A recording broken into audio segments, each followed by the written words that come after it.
Alright, we are live for our coverage of Party Brawl 5. I'm Vestborgr providing play-by-play commentary along with Eohdorr doing some insightful color commentary.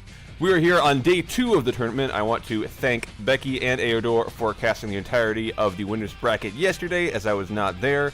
But today we are here for the loser's bracket. However, the winner of this will get to move on to the grand finals and play against the Outlaws, who were victorious yesterday and already secured their spot in the finals. So today we're jumping in right at round 1 of the losers bracket, and the first game we're going to be jumping in on is Diggers Union up against the Eohdorr squad. So it should be a good one. Ayo, do you have any thoughts going into this game? Maybe one team you're favoring, or just anything you're looking to see? Looking to see more from Kite. We've seen him in previous tournaments doing pretty well, being a very solid carry for his team and a strong player in general. During the first round, he was instrumental in keeping his team alive against the Outlaws. Unfortunately for him, though, the Outlaws did manage to make it a solid win with the Ezreal carrying, but can't count him out yet. So I'm interested to see how this plays out. Absolutely. Had a lot of fun watching Kite in previous tournaments. Of course, always cool to see returning players that we've spotted before, and definitely he was an exciting one to watch, so we'll have to keep an eye on him. Just an update on the progress of the match. Everyone is in the lobby right now, so we should be into Champion Select shortly. I believe there's just a short wait here to wait for ready checks from all the players. Should just be moments away from our opening match of the day.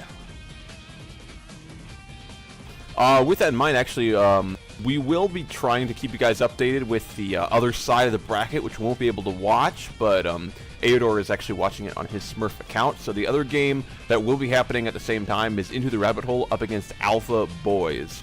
And I believe most likely what we'll do for round 2 is we'll jump in with the winner of that match, so we kind of get some eyes on both sides of the tournament, but we'll keep you guys updated on the scores of any matches we don't see regardless.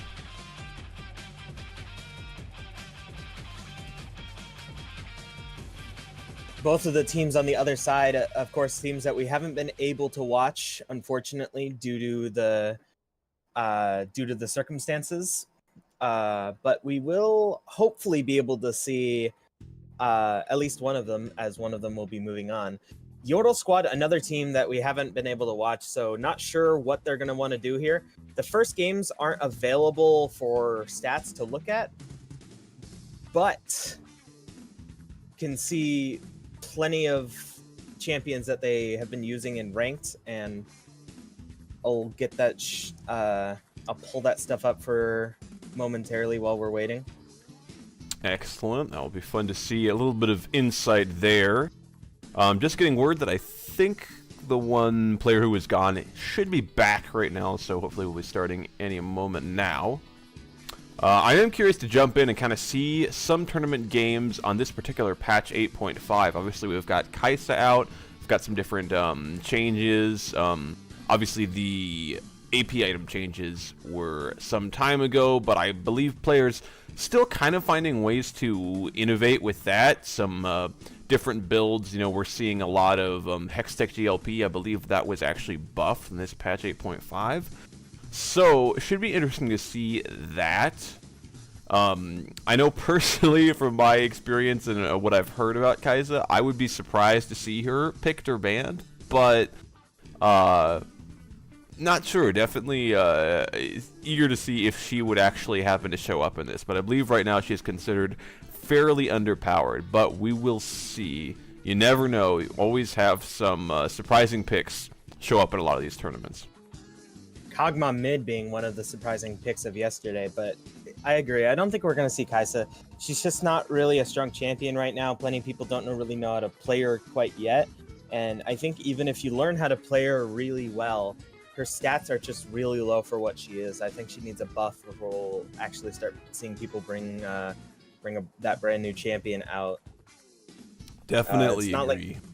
It's not like Zoe, where when she was released, she was a pretty strong pick, and it's definitely a little disappointing because when a champion is newly released, you want to try them out immediately, but just to find out that they're really bad right now, just underpowered, it's just disappointing from a player standpoint, of course. Yeah, I definitely, myself, I was a fan of her kit. I think, and I think with the skin, the champion looks pretty good. But for sure, power-wise, somewhat underwhelming. Definitely curious if we'll see something like that AP Kog'Maw mid, of course, that you mentioned, Ao. Of course, I didn't get a chance to see it live, so definitely eager to see if that shows up. I believe that was Deltrice who played that, right, from the Outlaws, so perhaps that's something we'll see tomorrow, if not today. Oh, yep. And we are into Champion Select. Get you guys a vision of that. Here we go. So for first ban here from the Eohdorr squad, it's going to be a Blitzcrank ban. It's always an interesting ban. I know it's something I used to ban a lot in the bot lane early on. Can be very difficult to play against if you're playing any kind of squishy support like a Janna or even some AP supports like a lot of the ones that I like to play like a Zyra or even a Karma.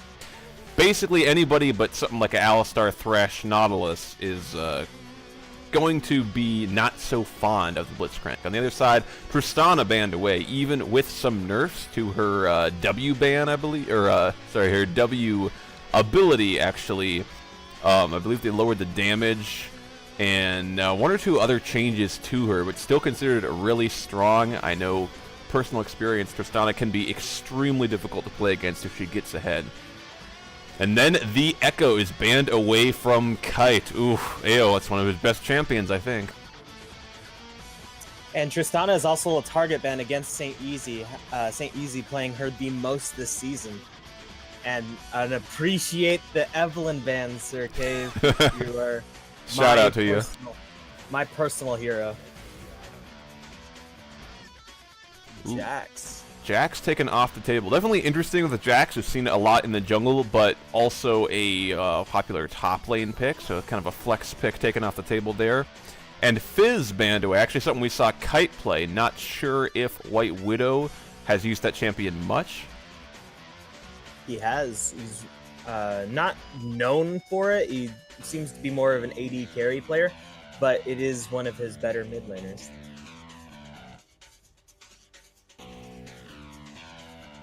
And Gnar is locked in for the side of the Eohdorr squad. Gnar always a fun decision to see. He's such an impressive laner. Absolutely, definitely a popular pick in professional play as well. And the response from Diggers Union is the Zyra Khan bot lane. Obviously, that synergy very helpful.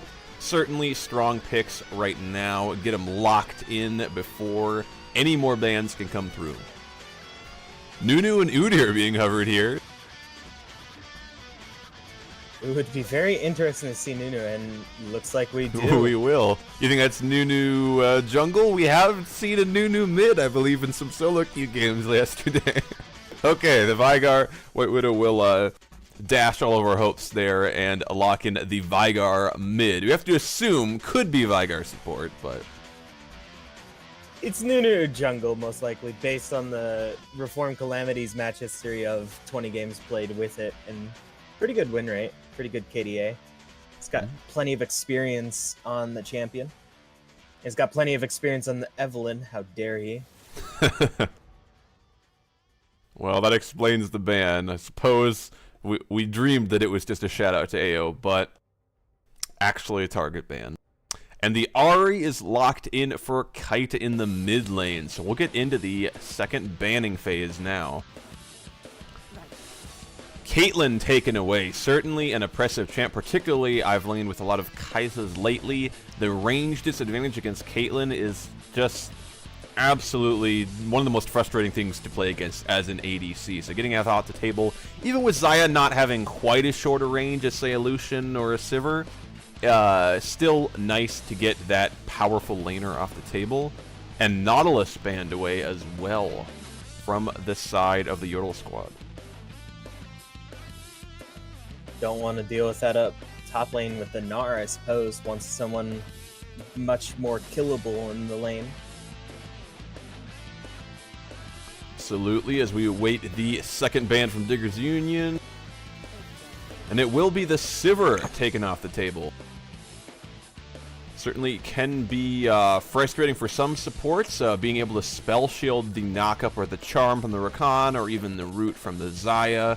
Perhaps something that they don't want to deal with there in the bot lane. Also, that pushing power, as soon as she gets 1.5 items, she can just wave clear, you know, until the end of time. Keep all those towers up. That can be frustrating too. And the Cho'Gath taken away. So 2 probable top lane bans here from the side of the Eohdorr squad, trying to get a good matchup for that Gnar. A lot of AD carries banned away from Saint Yeezy, Caitlyn being his most popular one during Season 7, and Tristana one he's got plenty of experience with. Not so much Sivir, but perhaps just more of exactly what you said, just wanting to get rid of that spell shield possibility. Wonder what he's going to end up going with. Is he going to go with Ezreal? I was expecting a Vayne or a Lucian. Looks like he's going to go with the Varus, actually. And we did see that Maokai locked up into the top lane for the side of Diggers Union, into the Gnar. We'll see what's picked up. Looks like number of different supports being covered here for the Varus, and the Leona is going to be locked in. Actually, I believe this is considered at least something of a counter to the Xayah Rakan. I've seen it locked in a lot in pro play into that Xayah Rakan bot lane, so I think it's considered pretty strong into that. And the Warwick locked in as well. Warwick, somebody with an extremely high win rate in solo queue on this patch, and benefiting from those press the attack buffs, but unlike some other champions, did not receive any nerfs to his champion to kind of make up for that. So considered very strong right now, though he has not shown up too much in pro play. But that is all the champions locked in right now. So we have Gnar, Nunu, Veigar, Varus, and Leona for the side of the Eohdorr squad. On the blue side and on the red side, we have Diggers Union with the Maokai, Warwick, Ahri, Xayah, and Rakan. Well, I suppose, as we mentioned Kite a little bit before the match, perhaps we should start with the mid lane. Any insight into this Ahri against Veigar matchup we're going to be seeing? It's kind of rough for Ahri because it just takes one missed charm and then you lost all potential to trade there. Veigar picking up the barrier at the very end. It's going to be hard to kill the Veigar. You got to land the charm in order to be able to kill him at all effectively. You have to land multiple Qs prior to that. And then Veigar's just pretty good at staying safe, just making sure he's just trying to last hit with those Qs because that's all he really wants to do, kind of like a Karthus. If Veigar lands a pretty good stun, it's almost assured that Kite will be killed here if Veigar's at all landed a single W or Q during the laning phase. So I imagine Veigar will have an edge here, barring some pretty good plays from the Ahri. If Ahri can land her charm, I would put it in the Ahri favor. But we'll have to see. Should be a fun one to watch there. I mentioned it a little bit, this Leona pick into the Xayah Rakan. A lot of players feeling comfortable with that. Any early thoughts on this whole bot lane matchup as a whole, Varus Leona up against the Xayah Rakan? Varus and Leona against Xayah Rakan. I would have to say I do like the Leona and Varus into here because Varus has got a lot of his own bursts similar to Xayah. Xayah's, I believe, would probably hurt more, but with the Leona stun, it's going to be hard for her to even land that snare and get that burst out, even with the Rakan there to back her up. I think it's just hard to say that Rakan's stun will last long enough to match the entire kit that Leona possesses. It'll be hard to catch Xayah out, of course, but I think that Varus and Leona will build a small CS lead barring jungle interference. And that's another thing, is the junglers are such a unique, different style of champions, rather than the same boring old, well, they can't really 1v1 each other in the jungle, no one's really good at that, and it all matters of what they do in ganking. They both are going for different strategies here. Be interesting to see. Warwick obviously famous for those 1v1s, but Nunu famous for that counter jungling, so we could see them run into each other pretty early on. We'll be watching for that. And I gotta say, I believe that the Warwick is a better ganker than Nunu. Nunu only able to really run in and throw out a snowball and throw out a W on his laner, but he's got to run in there, kind of like Eohdorr, just without the big movement speed buff. Well, Warwick has plenty of tools in his kit to keep the enemy CC'd. If Nunu's able to successfully counter jungle a lot and keep good control over those dragons, this could be a different game, but barring that, I would imagine that Warwick would have a pretty fun time here in the ganking category. It's much harder for Nunu to get what he wants. Indeed, those Warwick ganks can be difficult, of course, especially if somebody's low. He's got the movement speed buff, then he's got the attack speed buff. He can Q onto you, he can ult on you. You got a lot of chase down potential. Not to mention just a strong champion, period, right now.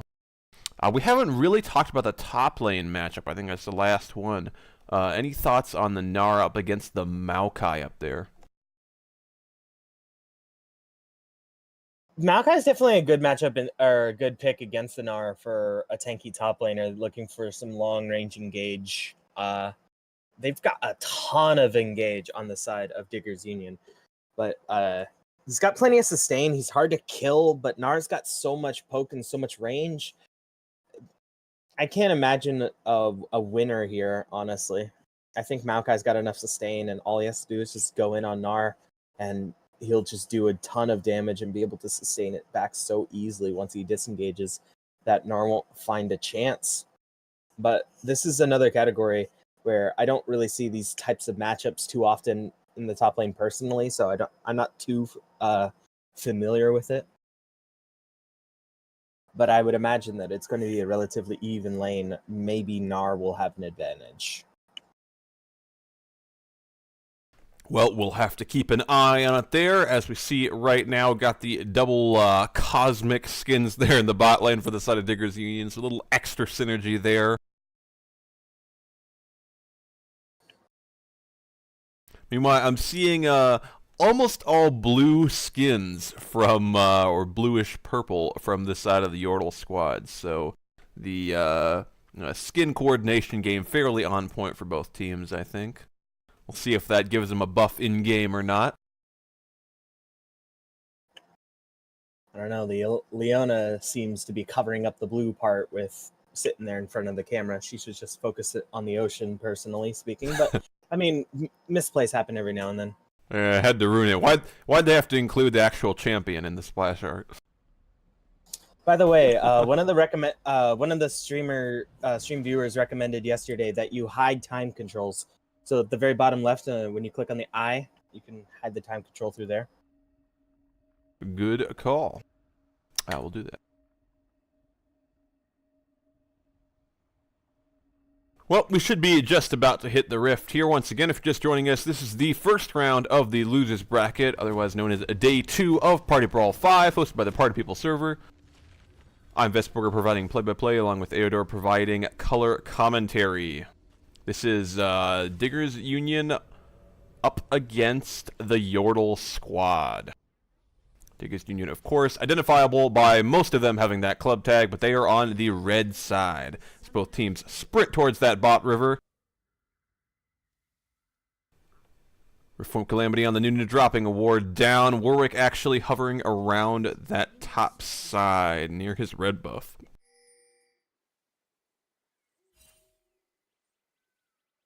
Some pings coming down. We'll see if we see any action in these two teams. Both of them looks like they're not looking to invade, just to spam some dances. It's a clever tactic. Indeed, unnerve your opponent. It looks like he's throwing a shoe up in the air. I think it's supposed to be a feather, but honestly, I see people spam like the first second of the animation more than I actually see it finished, so I don't remember.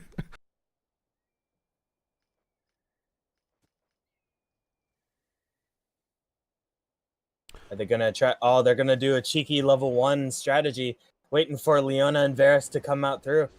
Ooh, looks like they will. Meanwhile, Necroptics on the Maokai providing a beefy leash with the sapling. Nunu will enjoy one of his own with the bot lane, but here they go. They're heading into the Tri-Brush. And they're jumped on by the Rakan. That's a lot of damage. Ignite down on Varus. He has to flash away. Flash follow up by Rakan. E on the Leona tries to stop the Rakan from getting further, and they will. But they will get the flash out of the Varus, not the heal. But they do trade it for Pedwink on the Rakan's flash and ignite. Ooh, but now Warwick is in the top lane, chasing that Gnar down. We'll see if he has to flash. He's taking a fair amount of damage. Health dropping low. They're jumping on him, but he's being very patient with this flash, and he'll use it just then. Sapling thrown at him for good measure. So 2 flashes burned already from the side of Eohdorr squad. Very early on. We'll see if Sir Cave on the Warwick will be looking to follow up and get some kills secured with those summoners already gone. So St. Easy and Senju Jason having to play pretty carefully right now. Varus without the flash. They won't have to worry about the flash from the Rakan, but he can still W onto them pretty easily. A lot of engagement they got to be careful of. Showing plenty of respect too. Just not willing to risk it. Indeed, level 2 gotten by the side of Diggers Union bot lane, but not able to find anything just yet.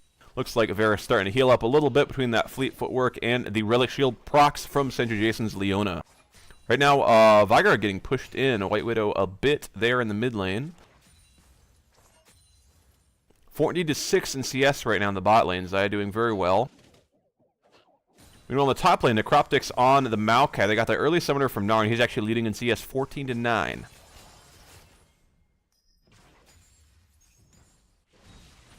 As the Eohdorr squad's bot lane cowers behind their tower right now. Ooh, Electrocute proc does a lot of damage onto the R, and she'll just avoid that stun and the W from the Veigar. Oh, but now Nunu is here for a gank. Warwick is very close. Don't think Ahri will have to flash, and she'll just walk away. See if Warwick comes in for a counter gank. They're actually jumping on the Nunu. He's going to get the fear off. Don't think Ahri can get a charm there. Stun comes out. She actually flashes, ignites him. Don't think that's going to be enough to kill him, but the Nunu flashes as well. So once again, Flash Ignite burned for a flash, and Warwick will flash in and get the Q and get the kill. He will die to the Veigar and the tower, but first blood secured by Sir Cave on the Warwick for the side of Diggers Union. Not to see how much that helps out Veigar. He's been getting harassed by Ahri quite a lot, but that kill could change everything. We'll see. Certainly down in CS 28-13 right now. Those leads for the side of Diggers Union in the top and bot lane staying. W will miss from the Rakan there in the bot lane. Gotta be careful of that engage. Now Leona going back. A lot of damage from the Varus. I think Diggers Union will have to back off here. Rakan taking a lot of damage. He has no flash. They've got to be careful. Varus is firing away with those autos. The Q will not kill him. He'll still live. Pops the potion. Heal saved by Talofa on the Zaya. Very close one. Indeed, gotta respect the Varus burst as well that you mentioned in Champ Select AO. Even with its flash down, if he has the advantage, can be difficult to deal with. As Leona tries to E in, that will not land. Rakan gets a slight heal for his Zaya. Now some action here. W will land, double knockup by the Rakan. Root from the Zaya, but they're just looking to back away right now. Poking them down a little bit as Maokai goes in here, doing a lot of damage onto that Gnar. Gets the Aftershock proc. Gnar should be okay here, but he does have no flash. Now Nunu's here in the top lane with a gank. Chasing down the Maokai, but not doing a lot of damage right now. No real damage itemization on that Nunu. It's just going to slow him, poke him down a little bit, get him down to about half health. Maokai uses the laugh, scares Nunu away. Yes, his secret ultimate ability. When you laugh in a perilous situation, you know something's wrong. So Ahri and Warwick actually invading here. Not sure if they're going to head bot lane or maybe just get some vision down.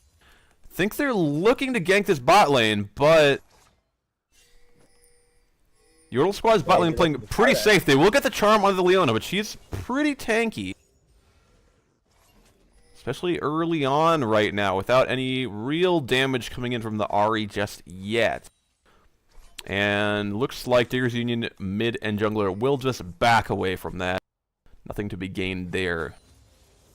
Nunu and Veigar actually heading into the bot river. Some pings coming down there. We could have some action here. Fear comes out onto the Warwick, but double stun from the Veigar. W will land onto the Warwick. Bot lane coming up, though. Both bot lanes some action here. Knockout, flash, ignite, and heal comes out from the Varus. Luna's still running, and Talofa gets the kill with a flash of her own. Unfortunate minion block. May see some more fighting and coming out of the top lane. This is a close one. Gnar gets a pressing attack buff. He's got Mega Gnar, but he's not going to chase him down just yet. 4 members of Digger's Union here in the bot lane. Of course, Talofa picking up the kill on Xayah and with a 13 CS lead over St. Easy's Varus.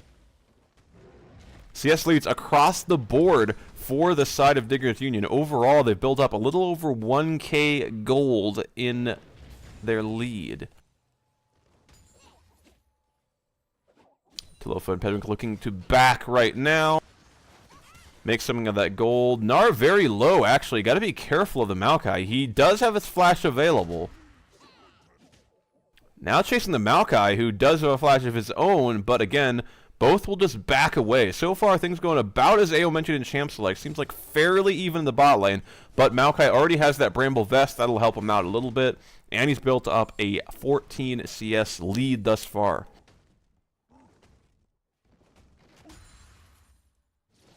So the first dragon is Ocean. Not really too important, I would think, for either team, although both teams have 2 tanky members that would really like it. But I can't say it's really vital. I can't really say in most situations, unless they got plenty of wave clear to clear out the minions and siege towers, that Ocean is really all that important. But I would imagine that for the side of the Eohdorr squad, that they're going to be looking for something along the lines of a wind dragon. And on the side of Digger's Union, I imagine they're going to want some Infernals. So not really a 2 priority of a dragon for either team, but Nunu's looking to try to sneak it. Indeed, the bot lane coming out from the side of Digger's Union. Good ult from the Xayah will cancel the root, but she still has to heal. Exhaust comes out from Leona. Now Warwick jumping in. Rakan is there. Counter engage onto the Varus. He has to flash away. Leona's now in the thick of it. Nunu very low. He ults, but he will get the Xayah, but Nunu will fall in the process. Warwick with a double kill picks up the Leona as well. Veigar has to run away. Ahri on the chase, but the stun from the Veigar will keep her away as they pick up the Ocean Drake for the side of Digger's Union.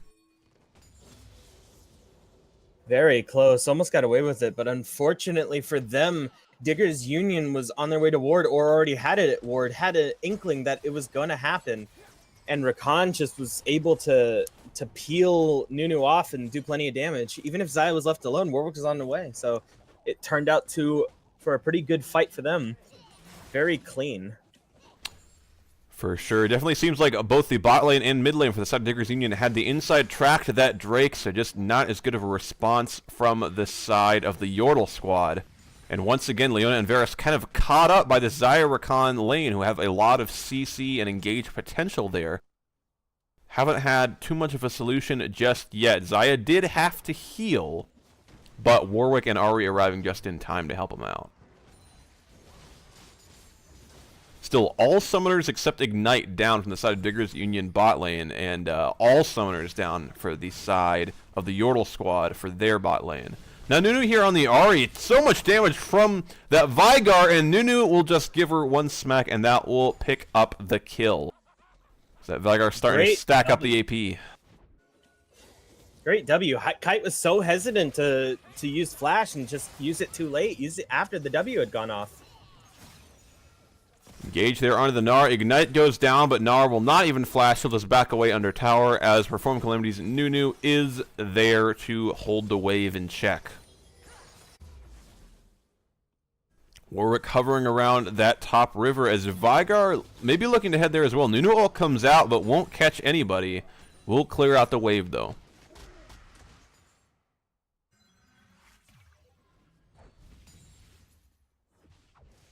So right now, a 3.5k gold lead for the side of Diggers Union, 5-2 in kills, and they do have that first tower they picked up in the bot lane. So a sizable advantage there for their bot lane, and CS leads everywhere else. Ooh, Char lands on the Veigar. Barrier and Flash come out. He will get away with his life, however. Nunu doing his best to clear these waves, but that tower getting chunked down a little bit by Talofa's Xayah.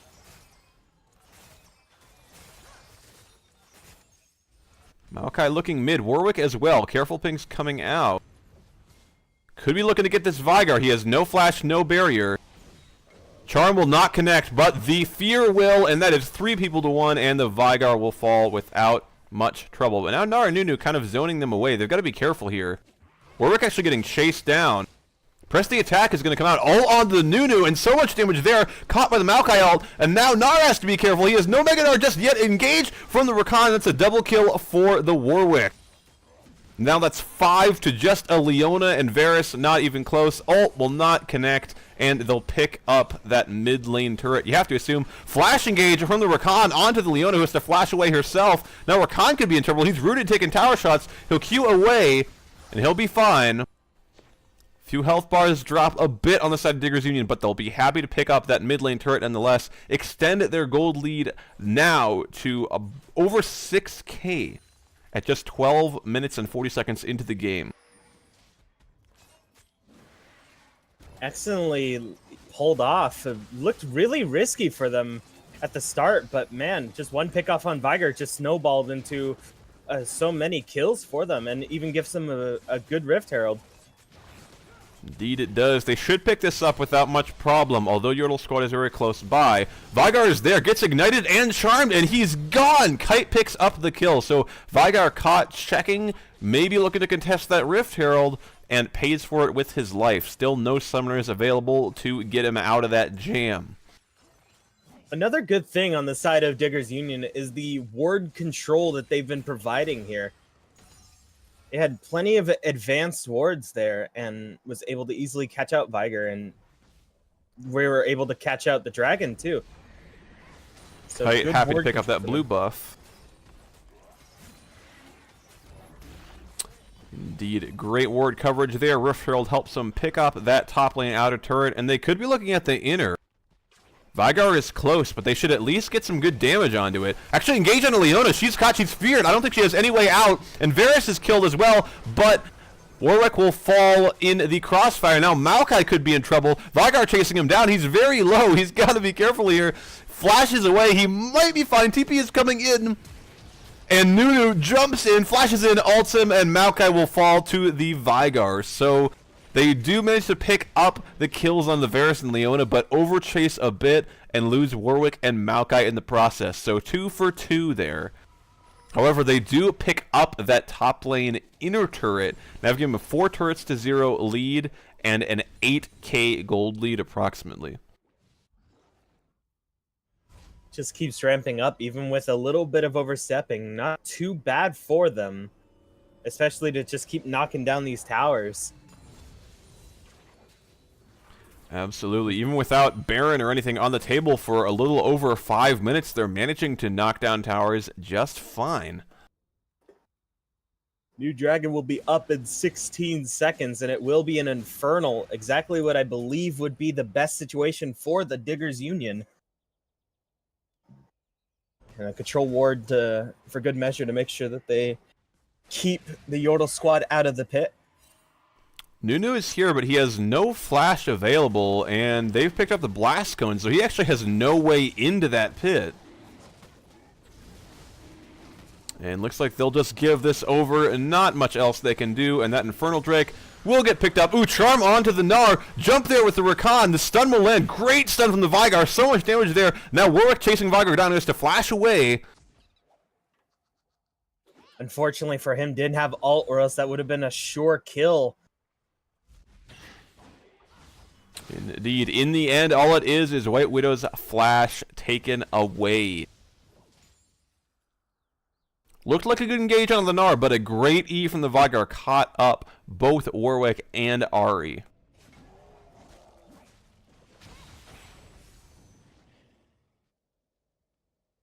Kite happy to pick up that blue buff once again.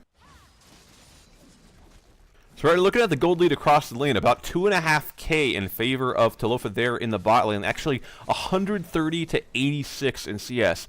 Pretty close in the mid lane, 128 to 95 CS in favor of Kite for the side of Diggers Union. He's also 3, 1, and 3. So a little over 1k gold there, and a little over 1k in top and jungle. All in favor of Diggers Union, who have now built up over an 8k gold lead. They're looking to siege that mid lane inner turret right now. Xayah and Rakan backing away, got to be careful. A lot of threat there with the Leona or the Veigar nearby.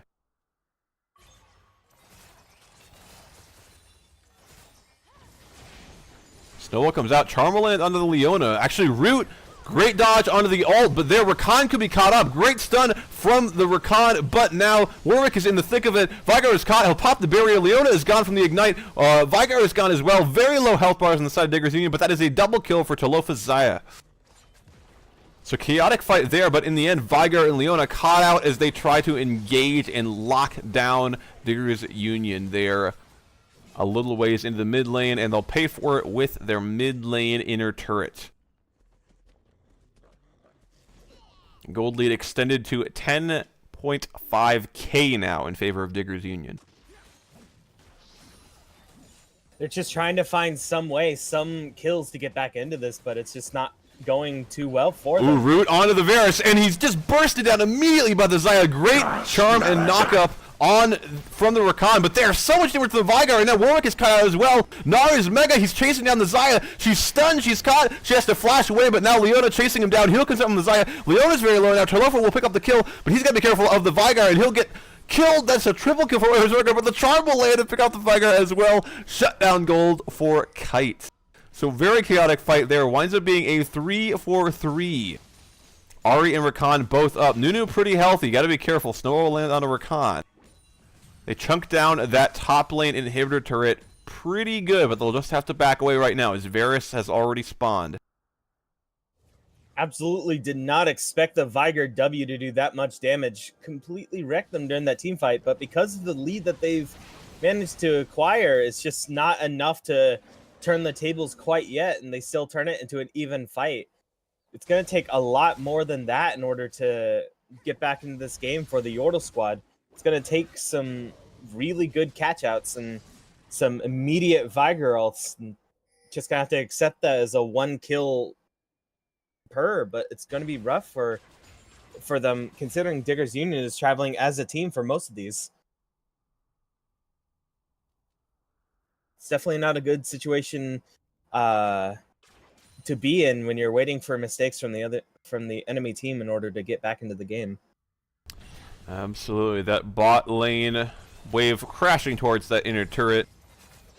Still a 10k gold lead for the side of Diggers Union. Really just did a great job of snowballing some CS leads and 1 or 2 kills into a 5-0 turret lead. Even without a Baron, still 20 seconds till that Baron spawns. They picked up 2 Drakes, and they've racked up that 10k gold lead.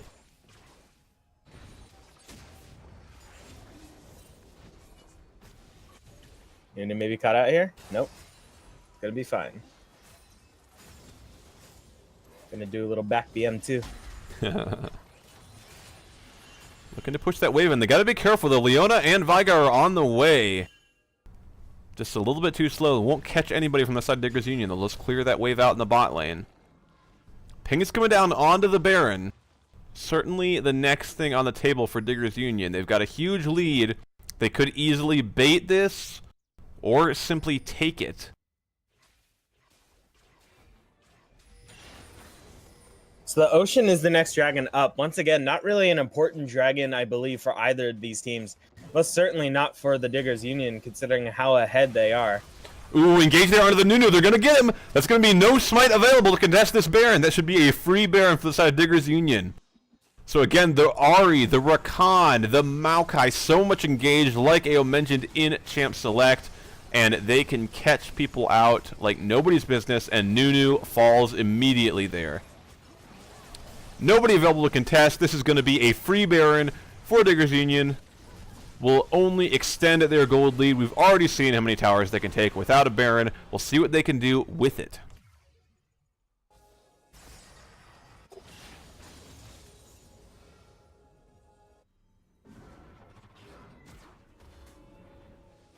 Eohdorr squad just looking to wave clear, try to keep those Baron minions out. Of course, this patch, the Banner of Command Baron combo was nerfed a little bit. No banners picked up from the side of Diggers Union just yet. So they look to siege down this turret. Verisalt will miss. Getting good chunk damage down on the turrets, below half HP now. Gotta be careful that Ahri charm will not connect. Ahri very close right now. Gotta be careful. Leona ult and Nunu ult come out, but they won't catch anybody. Rakan ult comes in. They catch the Leona, who's bursted down immediately. And now Veigar's gonna be careful. He's getting Warwick ulted. He's down. Warwick diving the Varus and the Nunu. Lot of low health bars. Now Warwick is going to be careful. Varus will pick up the kill. Heal comes out from the Varus, but he's immediately bursted down by the Warwick, and the Nunu could be caught by the Ahri, and he is. A lot of turret shots coming in there, but they wind up only losing the Maokai and picking up the ace. That should give Diggers Union the opportunity to escort these Baron minions right up to those Nexus towers and start hitting the Nexus itself. Leona is available. Gnar up in 8 seconds. Not much that Sindri Jason can do here. He's caught up and bursted down immediately by the Warwick. Veigar here now, but the Nexus is already getting hit. We'll see what it can do. Flash from the Gnar, but Ahri will fall. Actually, they're not hitting the Nexus right now, but they will pick up 2 more kills there and finally hit the Nexus. That will be a crushing victory for the side of Diggers Union.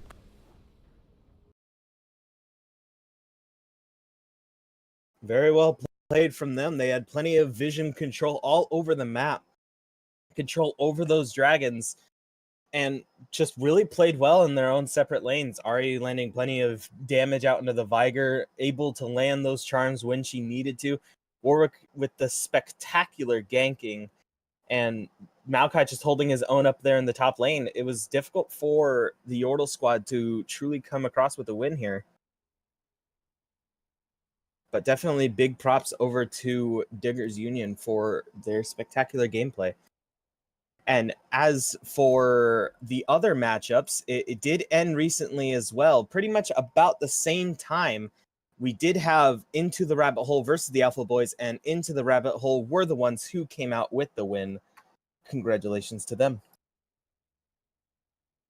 Indeed, thanks for the update there. Obviously, a lot of very coordinated engages coming out from the side of Diggers Union onto the Eohdorr squad. Difficult to keep that Veigar and that Varus healthy in some of those fights, and they just started getting bursted down.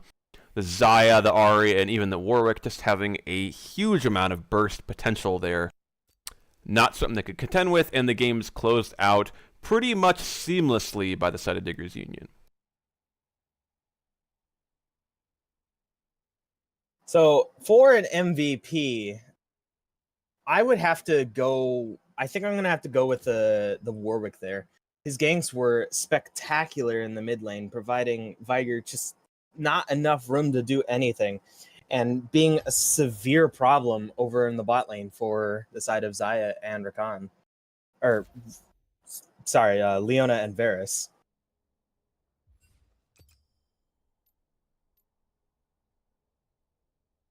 Indeed. I'd have to actually... Oh, this is a tough one. I really think the whole team played very well coordinatedly. Just going to make up some words here. And I don't know. Certainly a tough on the MVP. I think I might have to throw it out to the Rakan. Throwing out to the support. Quite a bold move, one might say. Absolutely. I think that he really, for me, a lot of those engages were Rakan. It was usually two elements of CC at least, right? There's be like a Warwick ult and a Rakan engage, or a Charm and a Rakan engage, something like that. But for me, I felt like Rakan was always in the thick of it, always getting those engages down the enemy team, and certainly Rakan, if he's able to flash, ult, W, he's got so much potential there to win a team fight for his team. And I definitely thought that was the case for the side of Diggers Union.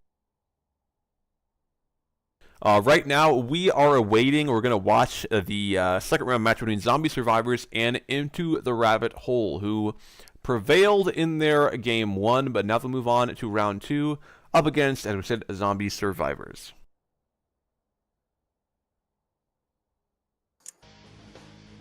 So on the other side of the game, we had with the winners of the last match, Into the Rabbit Hole versus the Alpha Boys, they pulled off a pretty kill-thirsty game, but had a 16k gold lead by the end of it, with 34 kills to 21.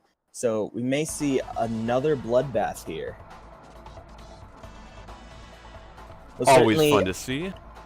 What we see often in these tournaments, often in these matches, aside from the one with the Outlaws versus the Zombie Survivors, that one was a lot more macro focused than the first two, or for the first one and the third one.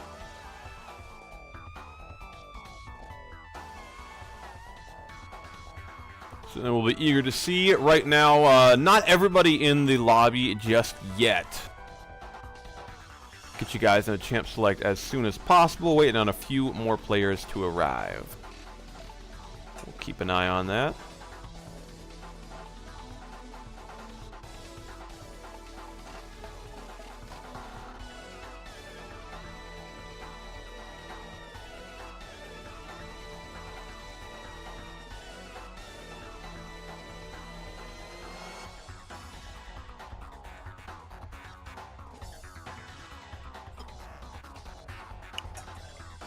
Still plenty of people waiting on the other side of the other game as well, so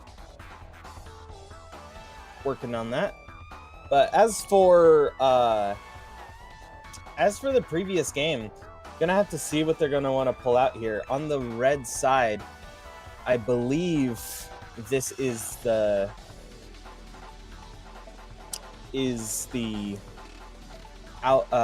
Zombie Survivors.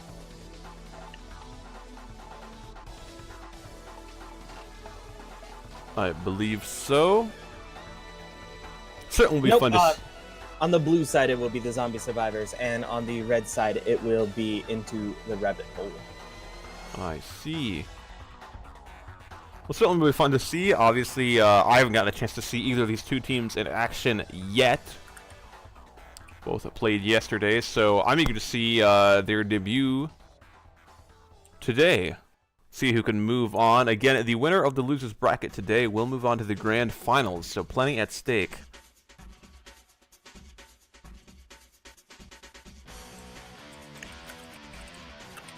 We'll be sure to keep you guys updated on the other game on the other side of the bracket as we hear word of it.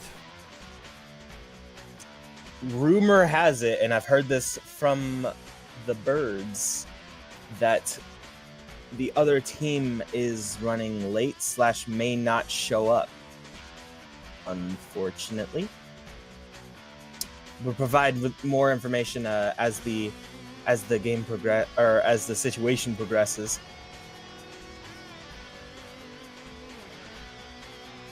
But both of these teams, we did see one of their games yesterday when we were spectating the Zombie Survivors. They didn't exactly fall behind too far in terms of kills, but they were absolutely out-macroed during the games that they were playing. It was really rough for them to come back, just from how well they were playing around the turrets. Interesting. Well, we'll have to see if they can pull off the win here. Certainly both teams getting a opportunity for redemption.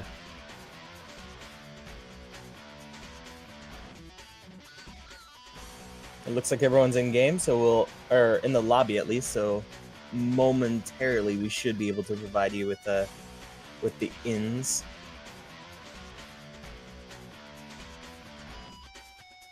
You guys can select as soon as possible.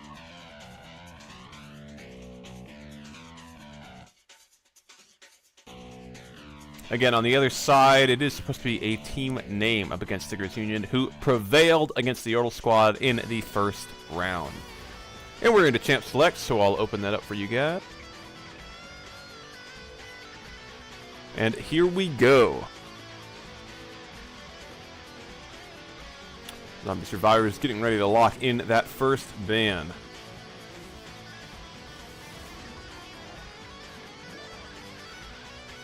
Cho'Gath, an interesting choice. Ban of the last game as well. Shaco taken away by the side of Into the Rabbit Hole. Cho'Gath is apparently Orca Master's favorite top laner. Not going to be seeing it this game. And Shaco, quite a curious ban in its own right as well, because it's definitely not something you see often, even in solo queue. It's just not really a popular champion right now, and Franks is known for his AD carries based on his ranked history.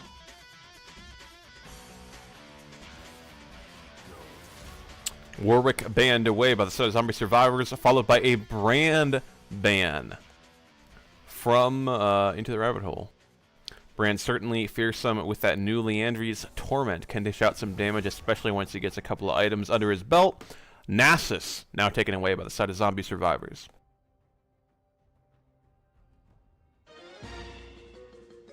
We'll see what this third ban locked in for this side of Into the Rabbit Hole is, and it will be the Xayah. Certainly dishing out a lot of damage in that last game we got a chance to see. Can be a powerful AD carry. We'll await our first pick of the game here from Zombie Survivors, who are on the blue side. And it's going to be a Singed. Has Smite and Ignite there. Good old Pentakill track. I would assume those are the Thunders he's going to be sticking with, but you never know, as we await the next two picks coming in from the side of Into the Rabbit Hole. See how they respond.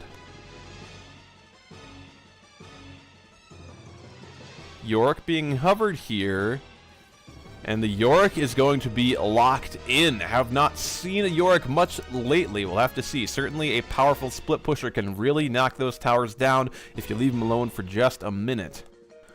See what the next pick is here.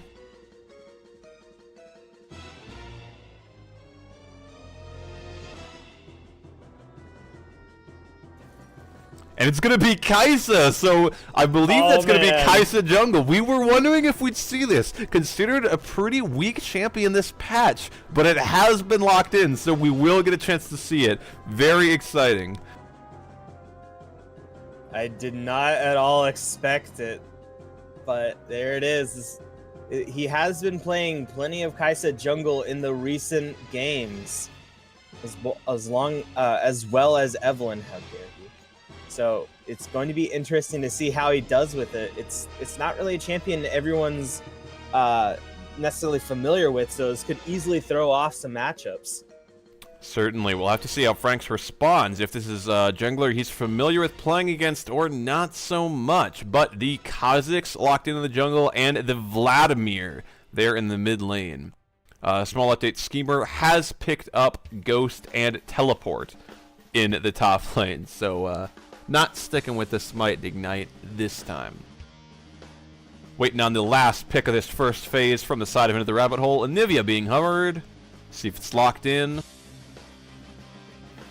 And it will be. So we'll get into our second banning phase. Both teams happy to pick in order, it looks like, top jungler and mid lane. So both bot lanes being left to the second pick phase as we await our first ban from Into the Rabbit Hole.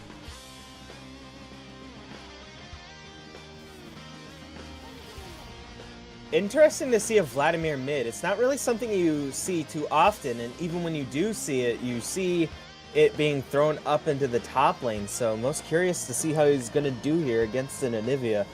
Both have plenty of wave clear, but Vladimir's wave clear doesn't really start picking up until he's about level 7 or 8, when he starts to think about getting that second level into his E. I can only imagine that this is not going to be easy for him due to the fact that Anivia can be so oppressive when someone doesn't have any mobility at all. We'll have to see. Meanwhile, bans being focused on the bot lane, unsurprisingly. Tristana taken off the table, and then Braum banned by the side of Into the Rabbit Hole. Meanwhile, Zombie Survivors get the Janna out of there, and they're now preparing their final ban. It is going to be the Morgana. So 3 supports taken off the table, plus the brand taken off in the first banning phase. Draven now being hovered by Cloud Strife. See if that's locked in. Draven, always a fun AD carry to watch. Very oppressive levels of damage in lane with those Qs. But actually looks like we're going to see... We are going to see the Draven. Juked us out a bit with the Vayne pick there, but Draven is locked in. We'll see how Zombie Survivors respond.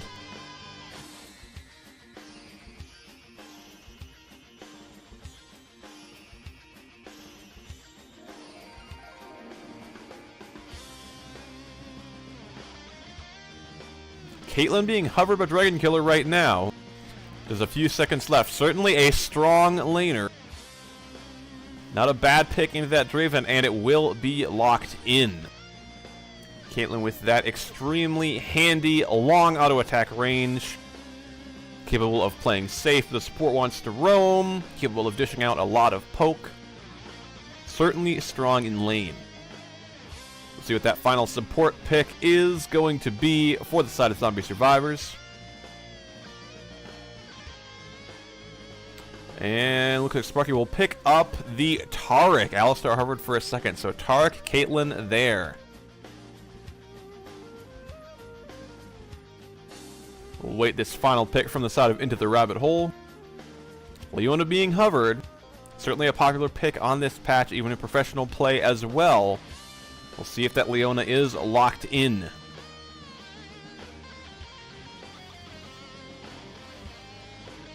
And there we go. The Blitz Crank. Ooh. Fun.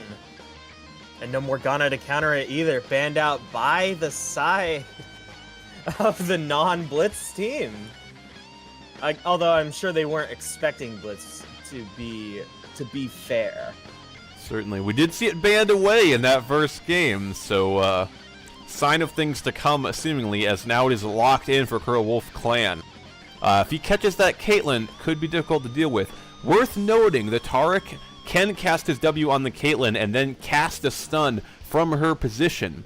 So I've seen it play out where if the Caitlyn gets pulled, Taric E's right away, that immediately stuns the Blitzcrank and the Draven. It can actually turn into an engage that the side of Zombie Survivors might like. So Taric, not the worst pick to have on your side up against a Blitzcrank.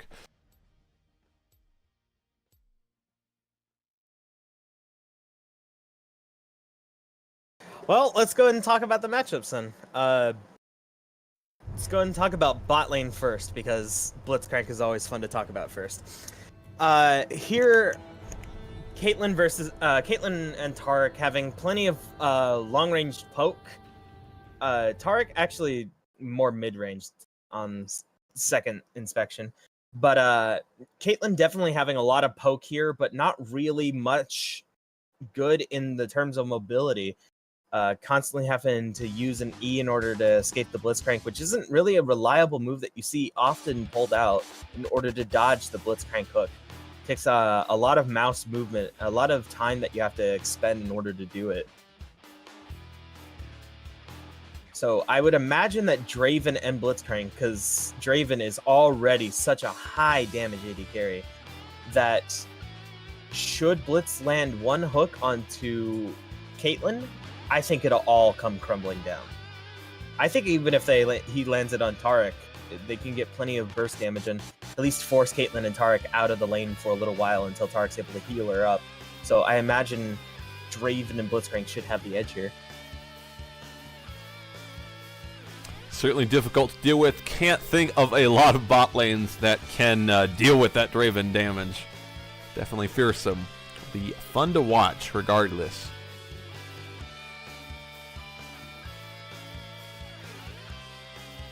Well, we've got these Kai'Sa up against Kha'Zix, two Void Dwellers there in the jungle, with remarkably similar names.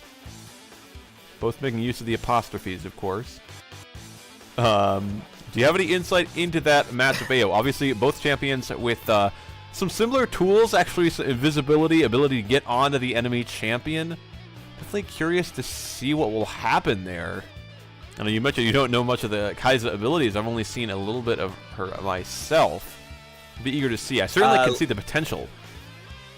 Let's just say that prior to this stream, in fact, prior to about a minute ago, I did not know a single ability she has. I've seen her a few times, but I've never really faced her, so I never really learned what she can do. All I know is that she could throw out what seems to be like a Jinx W and then ults. I think that's her ult onto them. Still reading up on her abilities, but based on what I can tell from the fact that her mobility mostly comes in from her ult, I would imagine that Kha'Zix would have the advantage here. Kha'Zix a really strong 1v1er. It's very hard to take him down, and plenty of strong in the ganking category. So annoying to have to face, especially if he gets ahead early. I can only imagine that Kha'Zix would have the upper hand here, but this is speaking from a lot of inexperience, so I could be wrong.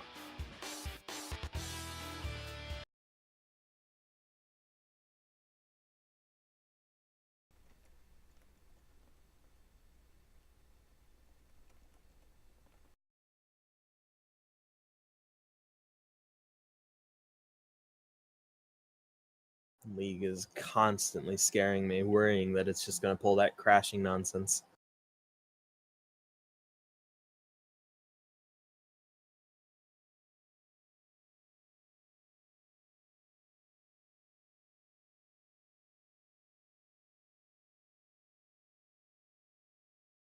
Well, we'll have to see. I'm curious to see that Kai'Sa does pick up the lethal tempo there as the rune. I certainly think late game Kai'Sa can really start dishing out the damage, but early on, I have to agree, the Kha'Zix definitely seems like it would have the advantage there. Meanwhile, the top lane singed up against Yorick. Rather, not Yorwick. Some kind of strange fusion of Yorick and Warwick there. Any thoughts on that matchup there in the top lane? Certainly seems like both ones will just be content to proxy or otherwise just relentlessly split push, shove down towers. Is there going to be a lot of interaction between the two champions? I said this a few times, but I can't feel in any other situation that I'm wrong in this. That when you pick Singed, I don't expect you're ever expecting to win the lane. It always feels like you're either going to go even or you're going to lose lane and just try to farm safely or farm as much as you can. Plenty of people like to just ignore a proxy Singe, so if he does do the proxy, it will be interesting to see if he does go ignored or not. But I definitely don't expect a real winner out of this. If there is one, I would most certainly throw it in Yorick's ballpark. He's definitely very oppressive and very strong to deal with, especially if you don't have return damage or enough sustainability to keep you in the game. He is a problem, but I don't imagine that it'll be too bad for Singe that he will lose the lane.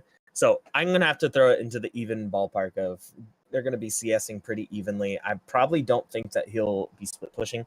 By the way, you could just press U to get rid of the time controls. Thank you.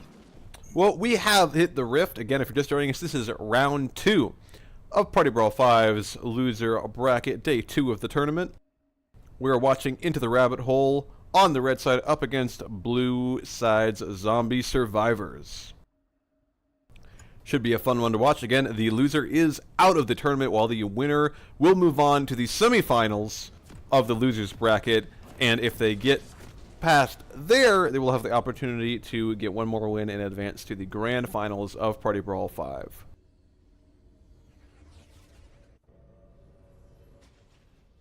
It's going to be fun. We're going to have to see what kind of game this is.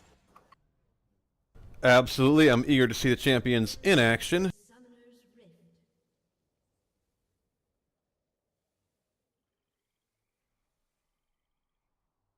Like I said, we have Invade here coming in from the side of Into the Rabbit Hole.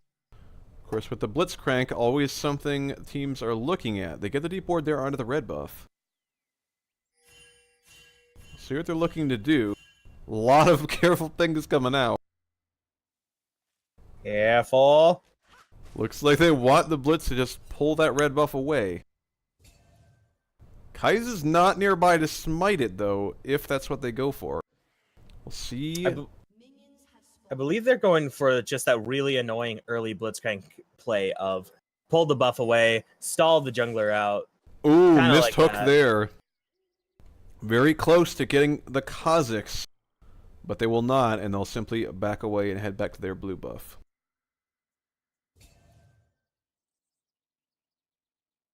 Oh, it looks like Blitzcrank may be coming back over in order to try to get that pull. He might, but there's a ward there now. They'll definitely spot him out. They will. They know he's there. They're pulling out the red buff right now. I don't think Blitz has any chance to do much here. Just gonna be wasting time and not able to provide a leash for Kaiser, but it looks like she's done fairly well. Fairly healthy heading towards those wolves. As our laning phase gets underway. Good block by Tarek. Ooh, Tarek's thing comes out, but it will not land.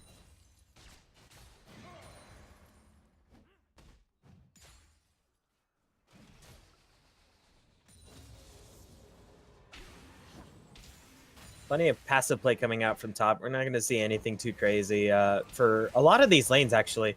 Vladimir having plenty of damage out on Anivia right as I say that, but... Ooh, stun lands onto the Blitzcrank. And hook will not land. Ooh. Now Kaiser heading top. Singe is going to ghost. Kaiser will just back away. She's pretty low. Flashing that level 7 mastery.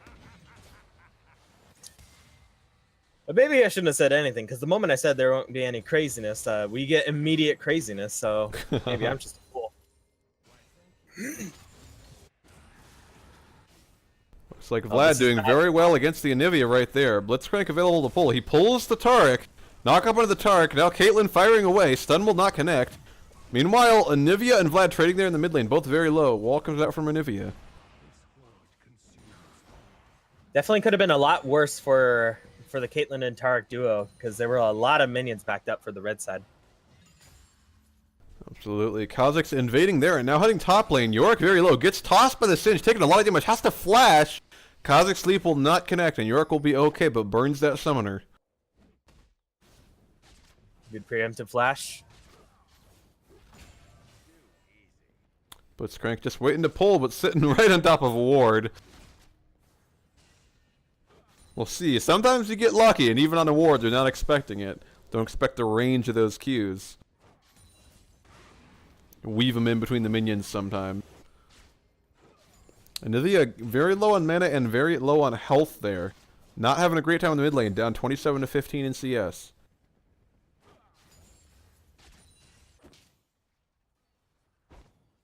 Nivea just getting harassed out. I thought this would be more even-centered, but Vladimir going really aggressive. Absolutely. That Vlad, very healthy, keeping up that healing with his Q. Meanwhile, Anivia probably has to back soon, has got to be careful. Kaiser's heading there. Actually, Vlad picks up the egg, gets that passive out of Anivia. Kaiser's jumping onto the Vlad now. Don't believe he has pool for a little bit, but Kaiser has to back away. Kazakhs is right there. Anivia's pretty healthy right now with that passive popped.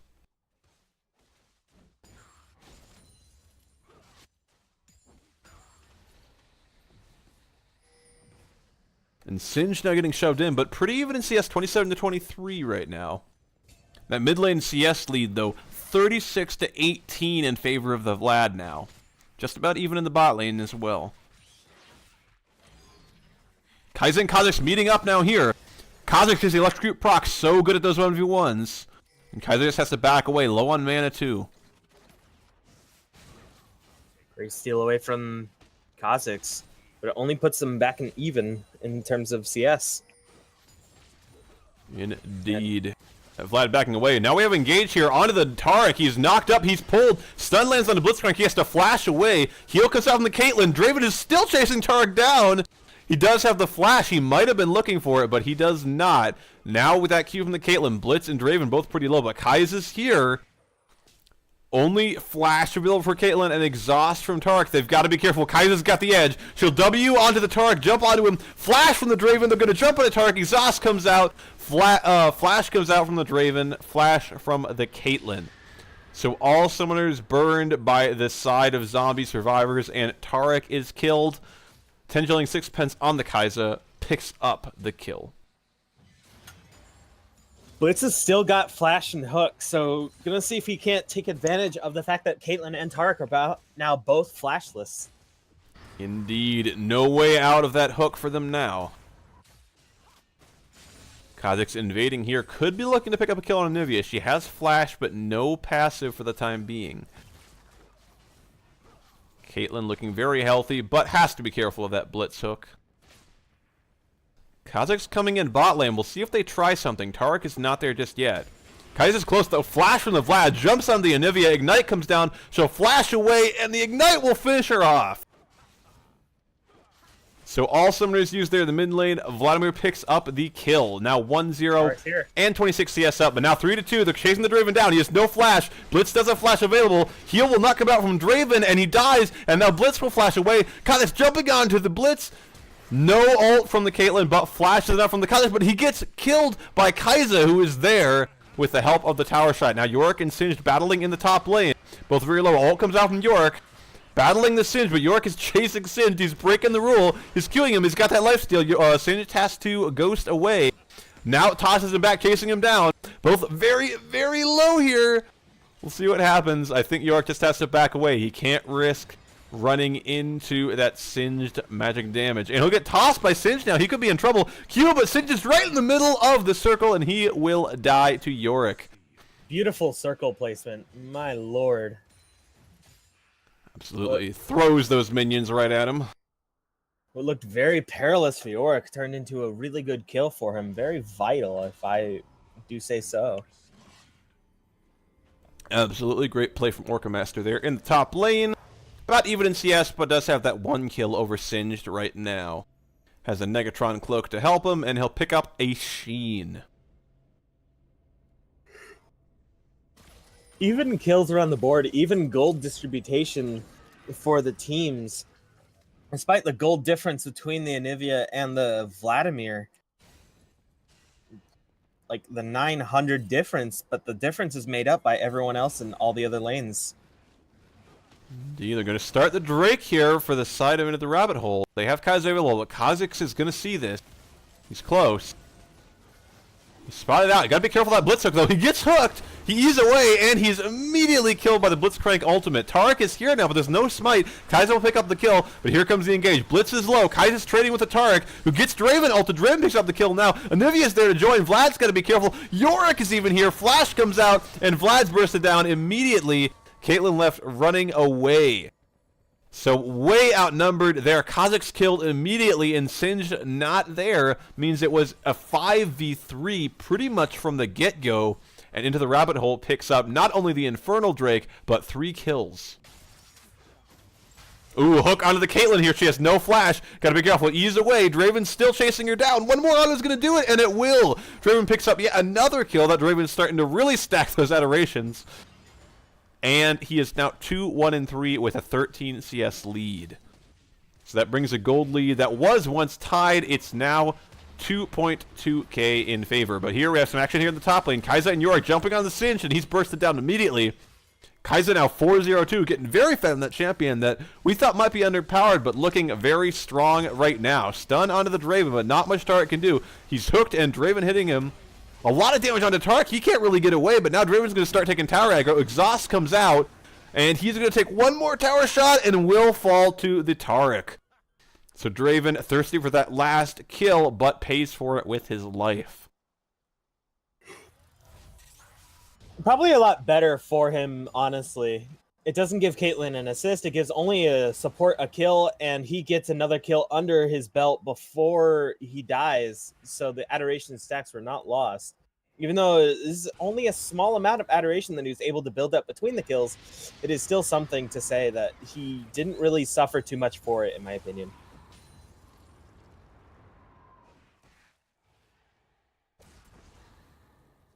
Well, we'll say hashtag worth then. As Anivia and Vlad trade there in the mid lane again. Vlad with a 21 CS lead, and Singe now building up a 13 CS lead over the Yorick, despite having those 2 deaths. Still gets that first tower in the top lane, continues to push in. Oh, but now Kha'Zix jumping in onto the Kai'Sa, and Kha'Zix will fall to the Vladimir, but Draven now chasing, flashing after the Kai'Sa, but does not pick up the kill. Taric and Caitlyn now here to respond to Blitz and Draven there. Ooh, and Caitlyn gets pulled, has to flash and heal away. Taric doing his best to peel, but gets exhausted by the Blitzcrank, and the Caitlyn will fall. Another kill there for the Draven as Vlad and Anivia trade here, but Vlad has to respect the fact that Into the Rabbit Hole's bot lane is coming in. Will get the passive out of Anivia, but now Blitzcrank is there to follow. Draven nowhere near, though. Vlad may be okay. Kha'Zix is here to help Vlad as well. Singed continuing to push in that top lane. Definitely taking a lot of damage here. Isn't quite able to be tanky yet.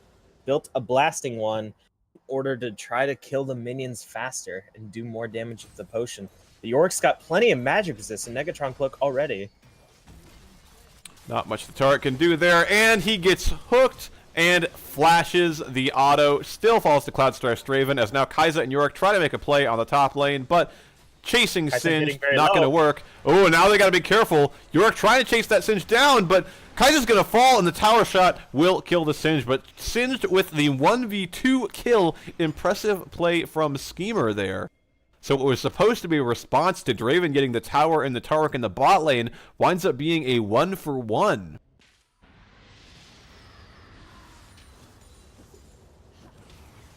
$2.5K gold up for Into the Rabbit Hole. 12-6 in kills. A bloody game like we thought it might be. Now Kha'Zix is here. No passive for the Anivia. She'll flash away. Put about from Vlad. Kha'Zix jumps in and he'll pick up the kill. Wanted to make sure he waited for the wall before he jumped in.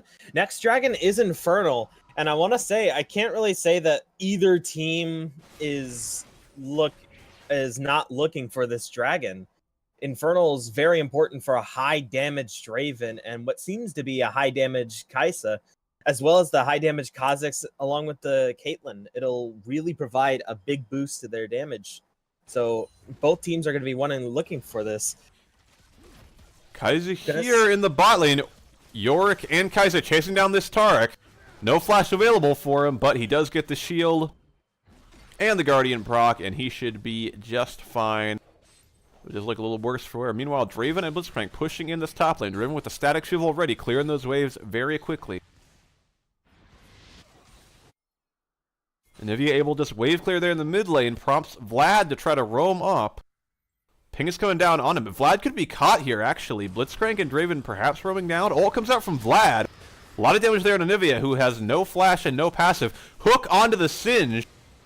Pretty tanky, though, as Draven and Blitzcrank look to chase him down, but can't risk taking that much damage. Now they could be caught. Flash from Kha'Zix jumping in. Draven is bursted immediately. Flash from the Blitzcrank. They're still chasing him down. Going to be too much damage tossed by the Singe, and the Singe will pick up the kill. So, Into the Rabbit Hole's bot lane taken down there in the top lane as Yorick continues to just push in this bot lane inner turret. Caitlyn just poking away, but not doing a lot of damage to him just yet.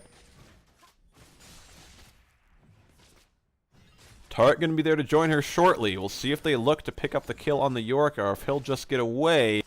Looks like the latter. So 1-1 in turrets now. Good play from the side of Zombie Survivors to bring this gold lead back. Only about 800 in favor of Into the Rabbit Hole right now.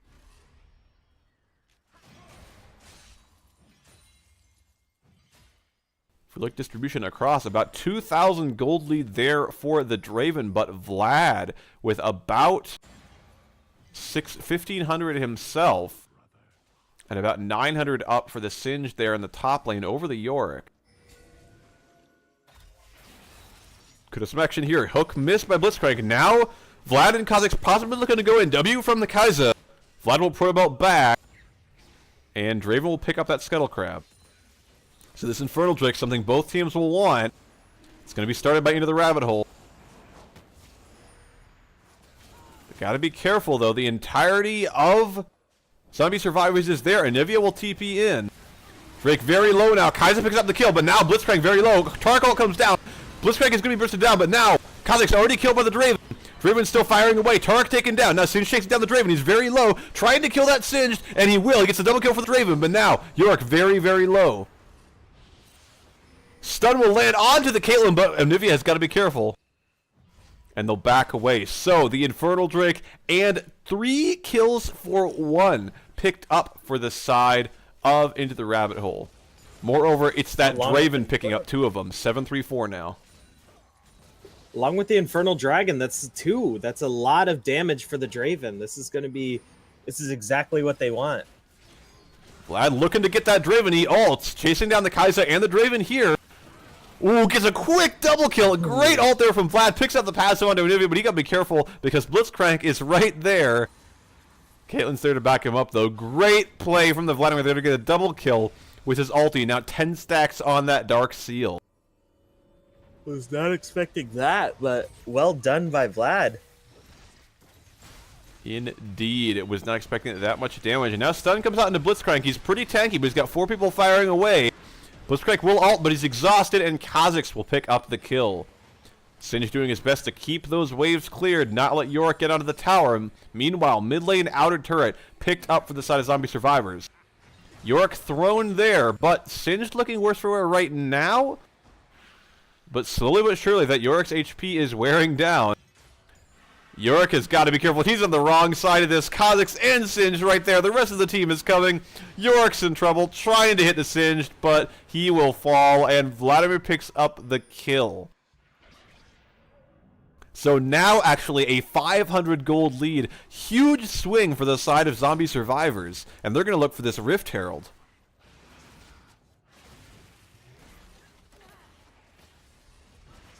Quick W there from the Kai'Sa, bursting on this Rift Herald pretty quickly. We'll see if Kai'Sa looks to steal. I think they'll just let this get taken by Zombie Survivor. And Kha'Zix will pick up that buff himself. The entirety of Zombie Survivor is roaming towards the mid lane. Wall comes out from Zion Spartan's Anivia. Not to be confused with a certain CLG top laner. Or perhaps he wants to be confused, judging by the CLG club tag and the CLG icon.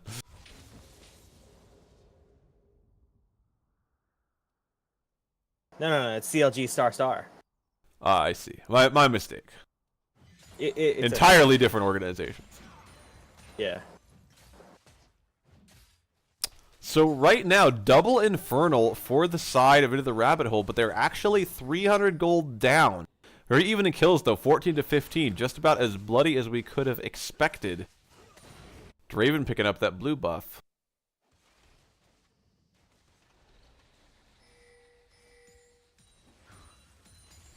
Some pings coming down. Eohdorr and Singed just running around here in the top lane, but Vlad on the way.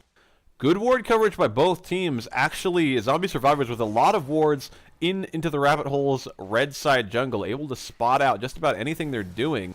Blitzcrank jumping in, but this Vlad does a lot of damage. This is a 3v2 though. Vlad has to run away. Singed now jumping in, trying to burst that Blitzcrank down. He has to flash away, getting chased by the Vlad, ignited by the Vlad, and he's gone. Vlad picks up the kill. Now Kai'Sa here with the Draven, trying to pick up the kill on Vlad, and Draven picks up the kill just barely, so low, and looks like Singed will just get away. Right there, a 1-for-1 trade, but they lose the Vlad and shutdown gold over to the side of Into the Rabbit Hole. They only lose their Blitzcrank. Looks like Anivia's found a Kha'Zix there in the mid lane. Singed has to back, and with Eohdorr particularly, they should have no problem picking up this top lane outer turret, but it is traded for a bot lane outer turret picked up by Zombie Survivors.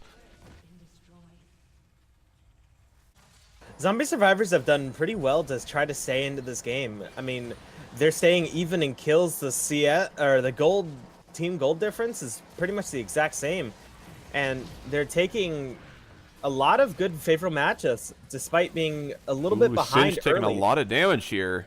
Actually, Eohdorr as well taking tower shots. Singed doing a good job of protecting this tower after the TP. Now Kha'Zix jumps in, flash from the Eohdorr. He's smited, he's slowed, and Kha'Zix with the electrocute proc, and then flashing a double kill onto the Kai'Sa. Great play from Franks there on the Kha'Zix. Manages to get a double kill and save that top lane inner turret. However, on the other side, his laners managed to pick up the bot lane inner turret. So an excellent swing there for the side of Zombie Survivors, actually extending a gold lead to about 1.5k now.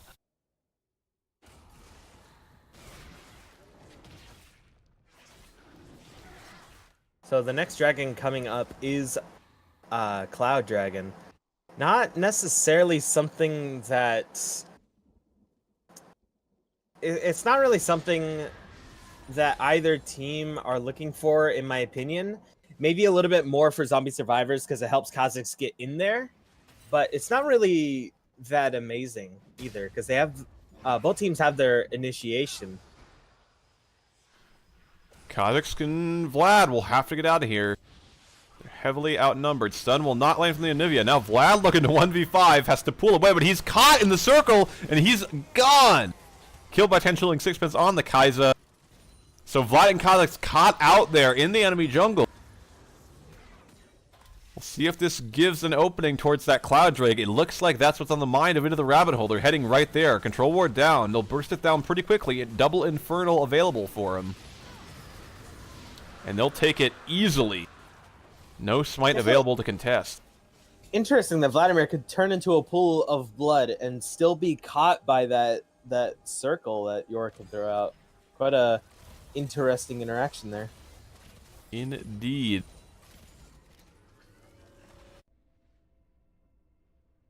So Vlad and Kha'Zix still pretty fed, 6-3-5 for both champions, but on the other side, an 8-4-5 Draven with 163 CS, matched only by Singed 167.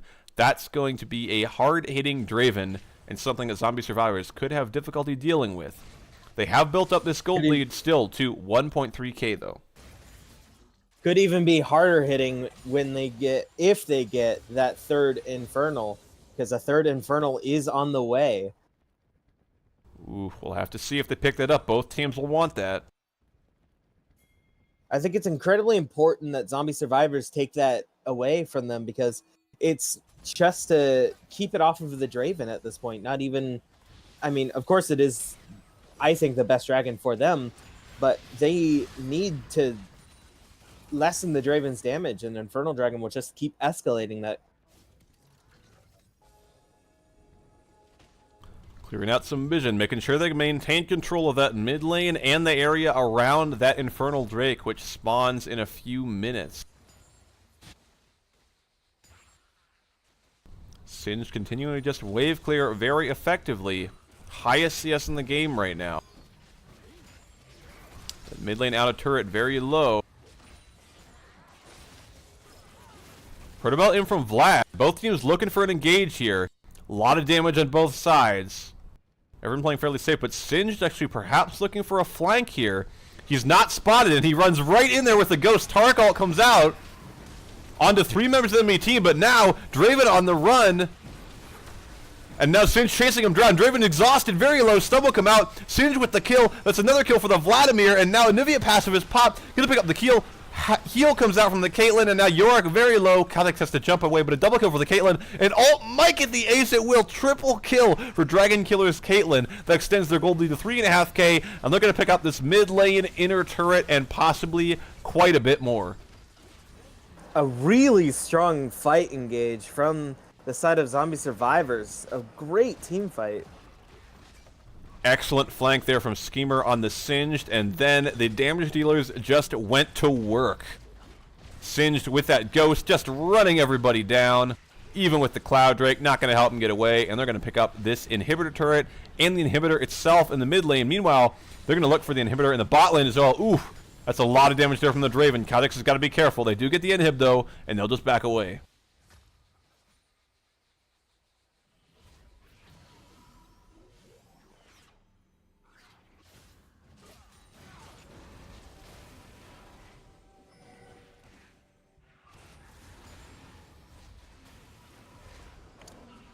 Plenty of DPS coming out from both teams. A lot of DPS coming out from the Vladimir and the Kha'Zix, but plenty coming out from the Draven and the Kai'Sa. It's really on the junglers and their respective carries to shape this game. Singed, of course, with the great flank, but Kha'Zix and Vladimir doing a ton of damage to make that work. and a great Vladimir ult made that play what it was. And yet, on the same side, Draven is a terrifying force. No one wants to fight a Draven when he's got 8 kills, even if he does have 5 deaths. Absolutely. Of course, that Singed Vladimir combo, a lot of AoE damage and difficult to deal with. You can't really kill the Singed, he's too tanky, and the Vladimir, he's just going to pull away, proto-belt away, find some way out of that fight, and then just heal back up. Certainly difficult to contend with, especially if they get caught by a Singed flank like they did in that last fight. It resulted in a huge gold swing here. Now, Zombie Survivors are starting the Baron, but there is vision available. Kaiser's pretty far, though. I don't think they're going to get a chance to steal this. They'll look for something with the Draven ult, but they won't get it. Smite secure by Franks' Kha'Zix. That extends that gold lead to 5.5k for the side of Zombie Survivors.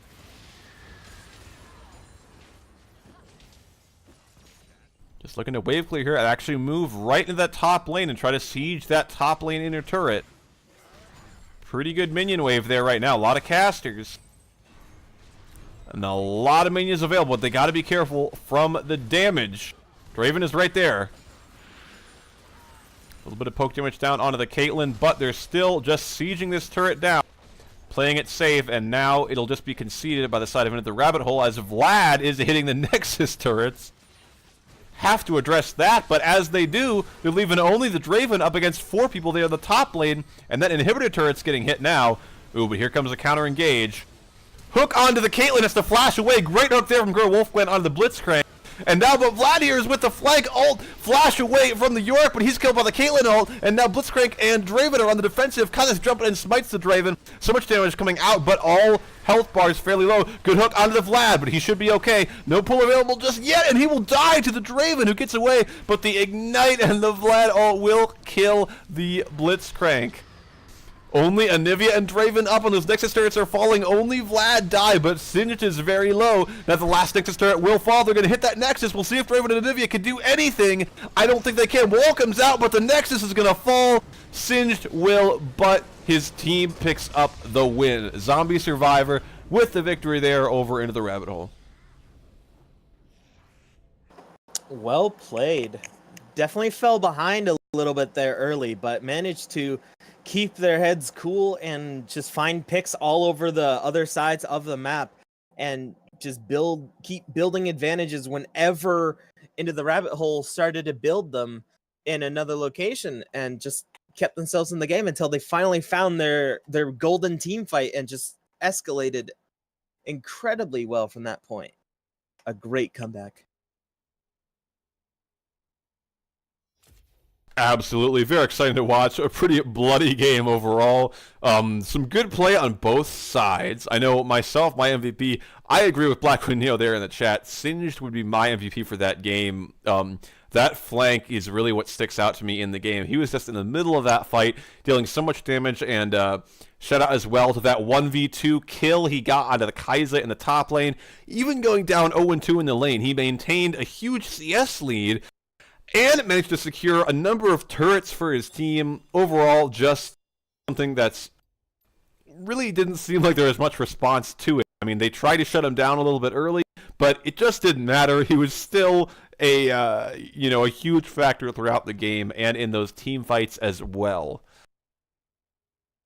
I definitely agree that Singed was a good part of that, but I want to throw my MVP over to Vladimir, because I think Vladimir's ult was a lot more of what turned that whole thing into what it became of the mid lane. He was able to constantly bully Anivia, keep her behind, keep an early lead, and him and Kha'Zix both together were the ones building up the lead in order to keep them in the game, even gold-wise, alongside Singed. But I definitely think that Vladimir, being the damage source that he is, making many great plays, doing the most damage in the game, landing crucial ults, was the reason why they won. So I'm going to throw the MVP over to the Vladimir. Certainly a worthy candidate there. A lot of damage there from the Vlad, and of course that double kill there in the mid lane. I don't think anybody saw any of that coming. Just randomly picks up the kill on the Draven there. Some great work on the Vlad as well. But we are currently in the lobby awaiting our next match. This is the second to last match of the losers bracket. So of course we just saw Zombie Survivors, and they will be up against Diggers Union here. Should be an exciting matchup. Obviously we've gotten a chance to see both these teams in action. Both of them have some excellent players and played the map pretty cleanly overall. Zombie Survivors with an impressive comeback, and Diggers Union just able to close out their games without any problem, it seems. So, should be very fun to see. It's also a lot of fun to see the fact that even though a team name didn't show up, that both these players both these teams may have fallen in round 1 of the winners bracket, but definitely climbing through their gauntlet run. It'll be sad to see either of them fall, but the winner will go on to face a Pig Venus in the finals of today. Absolutely, we'll be looking forward to that as we await everyone getting into the lobby. Looks like we're waiting on maybe just one more person, I believe, before we can get into Champ Select. So, update on the other round 2 game. Obviously, Diggers Union prevailing over a team name. Not sure if that was a no-show, as we may have heard, or an actual victory in-game. It was a no-show, unfortunately. I see, okay. Well, certainly Diggers Union looked very impressive in their first game today, so should be no slouch up against Zombie Survivors, who had that incredible comeback there. Should be a fun one to watch, for sure.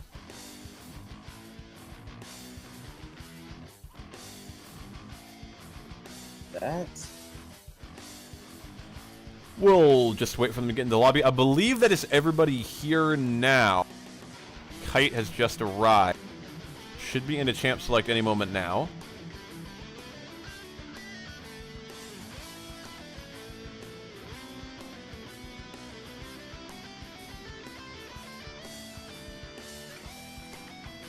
Both teams just getting in their LCS pick orders, making sure they're all top jungler mid ADC support. Interestingly, not a lot of swaps coming out. Something we have seen a little bit in past tournaments, where teams will look to first pick something, or save a pick for last. However, don't believe we've seen that at all just yet. Each player just picking their own champion in order. Both teams getting sorted here.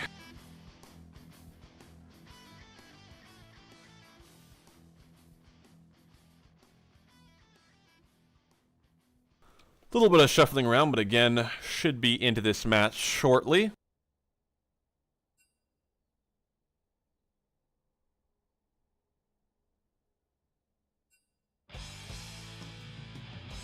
Looks like we have all players in and all in order. Getting word from Sparky they would like a minute to set up, so hopefully once that is all finished, we'll be able to get in the Champ Select.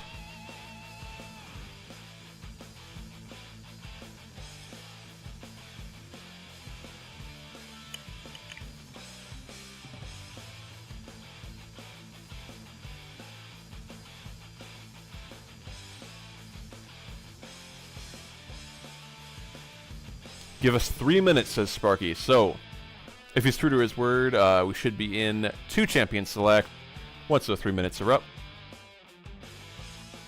Again, all players are in the lobby, so no-shows this time around, thankfully. We'll see if he sticks to those 3 minutes. I'm timing him. We'll keep an eye on the clocks. With that in mind, Ao, any champions or perhaps players that you're keeping an eye on? I know we've talked up Kite a little bit. I thought Pedwink was impressive on the Rakan, Cave on that Warwick. Really, as a team, played pretty cleanly there for the side of Diggers Union, and of course, Ebony Jim on the Vlad, and of course, my MVP Schemer on the Singed. Definitely some high caliber players on both teams. Anybody you're keeping an eye on in particular for this upcoming matchup? I'm keeping an eye on pretty much the exact same people who were kind of the big stars last time with the Rakan, Pedwink, and the Kite mid laner. I think these two people are the people I'm keeping an eye on for the side of Digger's Union. And as for Zombie Survivors, I'm definitely keeping my eyes on Franks to see, because he was an impressive Kha'Zix player, and Sir Cave did really well earlier today against the Eohdorr squad, so gotta see who's going to be the more influential ganker, or if they decide to go for a different path, who's going to be the more influential jungler. Indeed. I'm curious to see if we'll see similar picks. I remember in some of our previous tournaments, we'd see teams basically take the same comp through the entire tournament. You know, if it ain't broke, don't fix it kind of mentality. I'm curious if we'll go for a lot of the same champions, or at least sort of a high engage comp again. I think that could be really fun to see. It was exciting to see in the last match. You had the Ahri charm, the Rakan charm, the Rakan knockup, the Warwick ult, the Warwick fear, the Maokai root, the Maokai ult. You could go on and on with their whole comp. It was just endless CC, really. You know, something that would probably work well on ARAM, and certainly it was fun to watch, and I'm sure it was difficult to deal with for the side of Eohdorr squad. So I'm curious if they'll pick that same kind of comp. And perhaps I'll ask you, Ao, if you're helping Zombie Survivors draft. If you're up against something with that much engage, how do you draft against it? Do you look to disengage with like a Janna or something, or what do you think?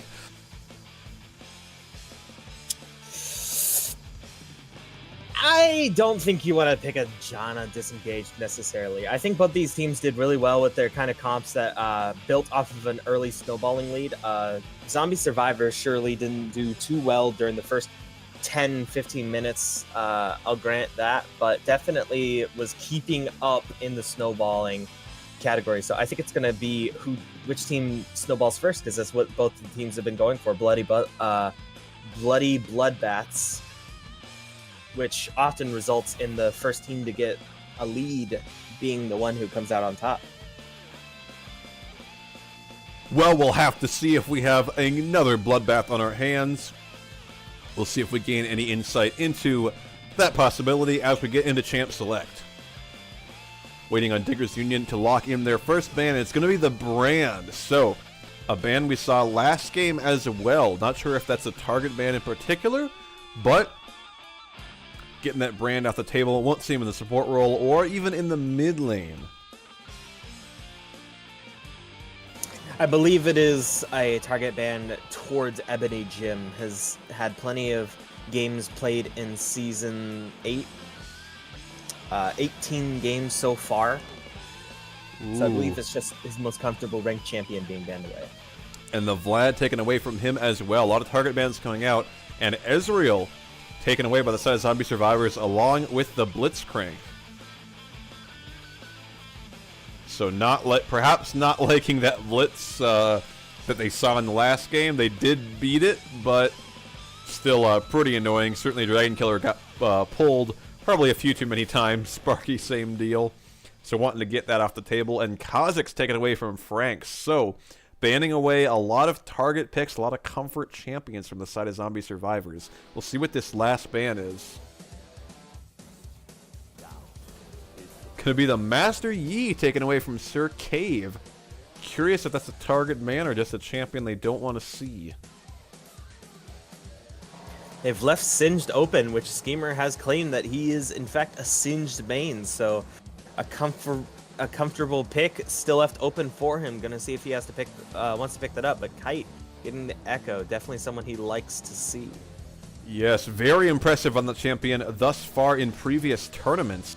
We'll see what the response is from MD Jim if he's able to come up with a good champion to play against it. His Bran and his Vlad taken away. Schemer getting ready to lock in, and they're going to pick that Taric. So I seem to have jinxed it by saying there wasn't any champ swaps before, because now that's going to be a Taric picked up for Sparky along with the Xayah. Either that or we're seeing a Taric top and a Xayah jungle, both which I'm okay with. I would be okay with that as well. Would certainly be fun to see. But if we do see him in the bot lane, certainly could be difficult for the side of Digger's Union to engage on that with the Taric ultimate and the Xayah ultimate. Great for that untargetability and invulnerability. Really hard to lock him down. We're going to lock in the Braum for the side of Digger's Union for Pedwink. We'll see if he can perform on this champion. He played the Rakan before. A lot of engage, a lot of initiation. But this time with the Braum, it's sort of a different playstyle. We'll see how he handles it. And the Maokai locked in for Necroptics. That could be a really bad pick to, not bad to pick into Xayah, but bad pick for Xayah to see being picked into her, because it could be really hard to land that third feather when you think you're going to land it. The Braum shield goes up, and then it ends up in front of his shield. You think you're going to get the root, but you're not going to. It could be very difficult for Xayah to have to deal with that. Indeed, that Braum so difficult for a lot of ADCs and any kind of poke supports to get through that shield. But the Maokai locked in, and the Ziggs picked up by Ebony Jim, so not sure how comfortable he is in this pick. Obviously pushed off the Brand and the Vlad, but he'll be playing that Ziggs into an Echo. Meanwhile, no ADC picked up for the side of Digger's Union, so it looks like Zombie Survivors will look to just ban away some ADCs, get Talofa on a less comfortable pick. They did take a Xayah away, and now they ban the Caitlyn. And there's the Singed ban against Schemer. He didn't lock it down in that first phase, and they're going to take it away from him. They ghosted our stream. They did indeed. And then Kayn actually banned away in the jungle. So again, no junglers picked just yet. And of the ones that will be picked, we won't see a Yi, a Kayn, or a Kha'Zix.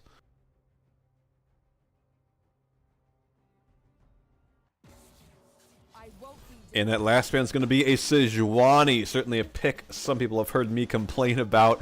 Really strong, in my opinion. Just not a lot you can do against it, in my opinion. She's really tanky. She's got loads of CC. A really strong pick in the jungle, and Digger's Union simply just didn't want to see it in this game. Now we'll see what Dragon Killer's pick will be. Gonna be the Yasuo there in the top lane for Schemer. So Singe taken away. We'll see how he looks on the Yasuo. Certainly two different types of champions, I'd say. Definitely will be fun to watch. Yasuo, always an enjoyable champion to see from a spectator's perspective at the very least. You know, are we gonna see the Inting Yasuo or are we gonna see the God Yasuo is usually the question. So we'll keep an eye on that. Meanwhile, Lucian locked in, believe this would be for the bot lane, Lucian, up against the Xayah. So short range, but great at that dueling. And Sircave is going to go with the Warwick once again. There in the jungle. We'll see what the response is. Only jungle left to pick for the side of Zombie Survivors. Lee Sin being hovered, will we see it? And it is. So Franks with the Kha'Zix unavailable goes with the Lee Sin against the Warwick. So we'll see if he gets something done. An early game type of jungler. Should be fun to see. Will we see some sort of Lee Sin 5-man kick into the Yasuo ult? Some synergized plays there. We'll have to wait and see. Yasuo's a really interesting pick due to the fact that the only person who really does synergize with him is Lee Sin. The Ziggs also a little bit, but definitely not really ideal synergy, because most certainly Ziggs W will knock up plenty of people, but could easily throw him in wonky positions. And Lee Sin, most certainly, you got to be spamming that immediately. So we're going to be looking for that synergy between the two. But still, definitely an interesting choice to pick Yasuo into that. Indeed, isn't that straightforward Malphite jungle 5-man ulti and then Yasuo ulti? The you know, the easier setup there is not going to be available. But Maokai into Yasuo. Yasuo having a ton of damage, but not really having any sustain. His wind wall can't really block anything from Maokai's kit. So I imagine Maokai will have no problem sustaining himself. Yasuo not really picking up enough damage until he starts hitting that level 6 benchmark. So I can expect that Maokai will be able to sustain himself pretty well. He won't really have too many problems as he did in the first time against the Gnar.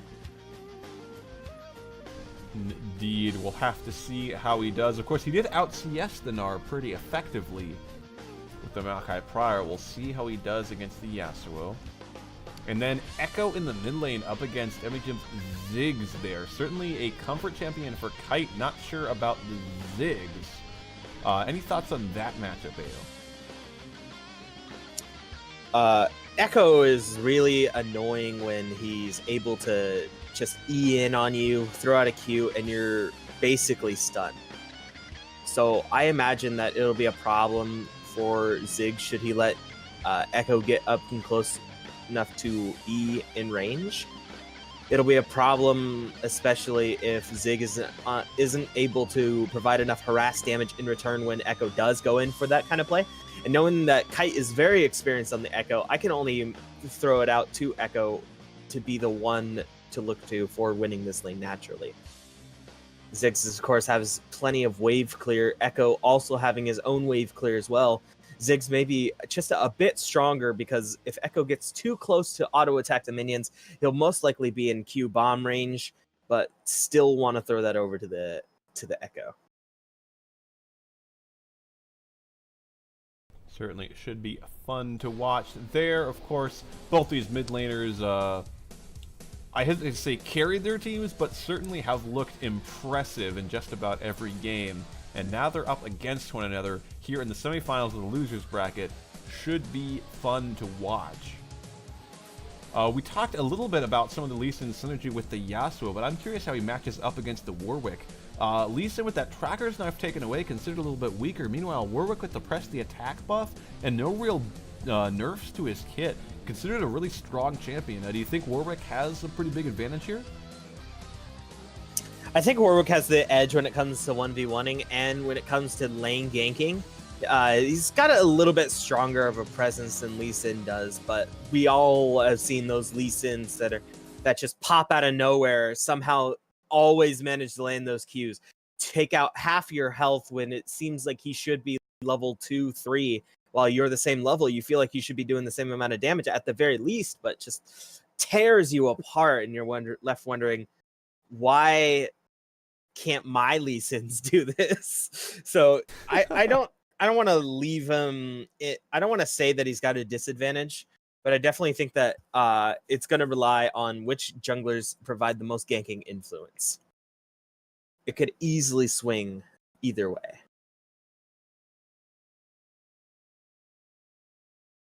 Certainly will be fun to see. Should have some action here in the early game with a lot of these champions. Meanwhile, in the bot lane, Dragon Killer picking up the Xayah with that Taric on his side. Meanwhile, Lucian with the Braum there. So Lucian, again, with the Press the Attack, I believe considered a stronger pick than he used to be.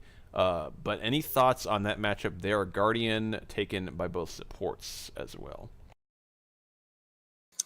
No real insight. I personally don't really like Guardian because it feels like you need to take damage while you're standing with basically within melee range of your AD carry. It just doesn't feel that satisfying to play that way in a sense, because I'm the kind of person who likes to go in on their AD carry and not have to worry about protecting mine unless I'm killing the AD carry. But definitely, from what I understand, a strong pick for Taric and for Braum alike. I think a definitely stronger pick than Aftershock. Although we did see an airy Braum earlier yesterday. Oh, So, really? Yeah, that was pretty interesting. I suppose, does his W proc Airy then, since it gives that armor and magic resist buff to his ADC, or? I'm not sure. I think he just grabbed it for a little bit extra damage. Right, get those Qs. Those Qs do % health damage based on his bonus health, I believe, so they definitely hurt. I know, having played some squishy supports up against the Braum, you can't get hit by the Qs because I mean, you'd have to think Braum was a poke support half the time with some of the damage you can dish out with those. But no Airy this time. Braum does pick up the Ignite for Pedwink, though, and Sparky on the Taric going with the Exhaust. So, difference of summoners there. We'll see how that affects things. Meanwhile, in the mid lane, Every Gym going with the Heal and the Flash, but Kite going instead for the Teleport. So, double Teleport for the side of Digger's Union. We'll have to see if that is a factor later in the game.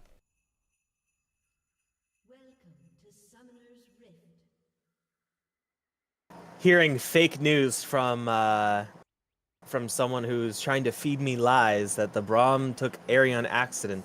I don't believe that one bit. You might as well just say Fervor was taken accidentally on Leona in the LCS, which clearly was not. It was all calculated. The good old Fervor Rumble from C9 Ray. That was a classic.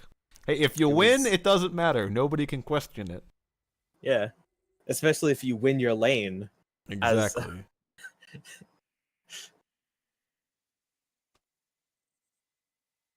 Uh-oh, we got a Panic pick Echo along with the Yasuo pick Echo. Explains the lack of synergy from the Yasuo and the Lee Sin.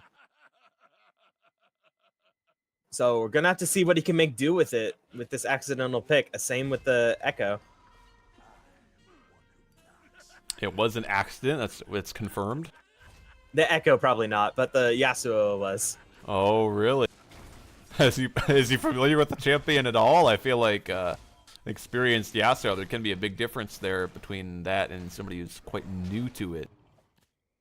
It is going to be very it's going to be very rough for him should he not be. But from what I can tell, if the page would load, he does not have any games played with Yasuo, or at least not a comparable amount of games in Season 8 or in Season 7, so we'll just have to see. Huge amount of early damage there from Kite onto Ebnijim's Ziggs. Just very oppressive there with the Electrocute proc. Meanwhile, Lucian and Braum starting to push in this bot lane. Gonna jump onto the Taric there. Gonna get the stun off onto him. A lot of damage there. Ignite comes down. He has to flash away, but he's gone. Bedwink's Braum picks up the first blood. So Taric, Sparky just kind of caught out of position there a little bit. Gets hit up with the Braum stun, and then Lucian able to follow up seamlessly, and the Ignite finishes him off. So they get Taric's flash and Dragon Killer's heal. And the kill. Unfortunate for Taric. He just wanted to hold on to that flash. He didn't think he was gone yet, but when he had to flash, it was just far too late. Indeed, always trying to conserve those summoners, but sometimes it comes back to bite you. Lee Sin forced to flash away by Echo's quick response there.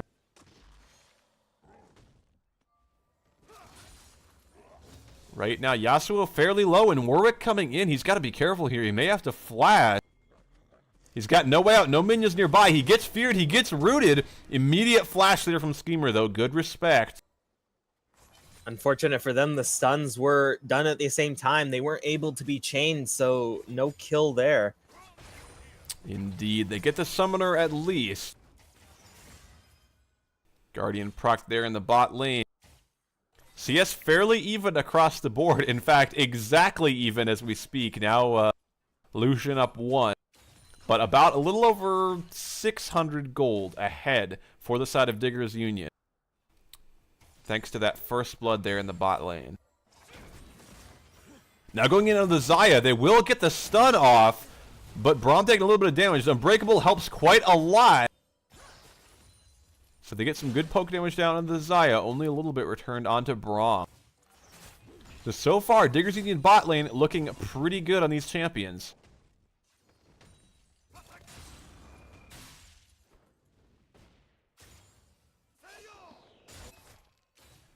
Right now, CS still staying fairly even, although Talofa on the Lucian is starting to pull ahead just a little bit.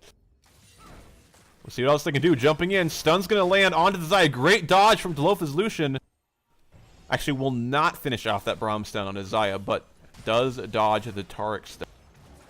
Now Maokai going in on to the Yasuo. No flash available, but no Warwick there to help. A lot of damage there from that Maokai and able to sustain just fine. Schemer not looking too happy on that Yasuo just yet.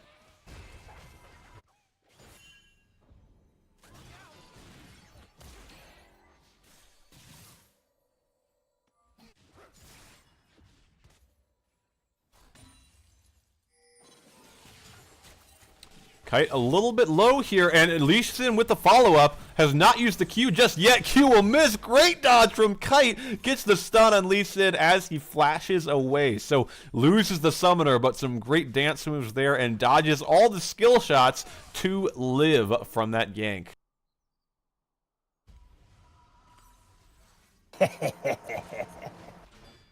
Yeah, I know you're AFK. I'm watching the chat. Damn it. Quit ghosting your stream. Ghosting my own stream, yes. Ooh, flash from flash. Brawl, but misses the Q. Very aggressive play from Pedwink, and it will not pay off, unfortunately, for Digger's Union. So flash expended, but they don't get anything. Lee Sin is actually waiting. Ooh. We'll see if Digger's Union bot lane extends much more, but Lee Sin's already backed. A surprising flash aggressiveness.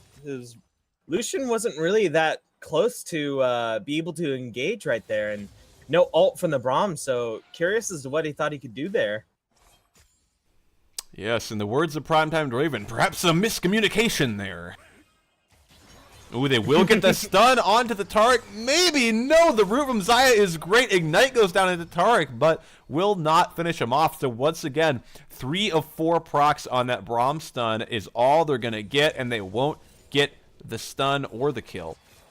And Ignite now used by Pedwing. So both summoners down for the Braum. Nothing to show for it.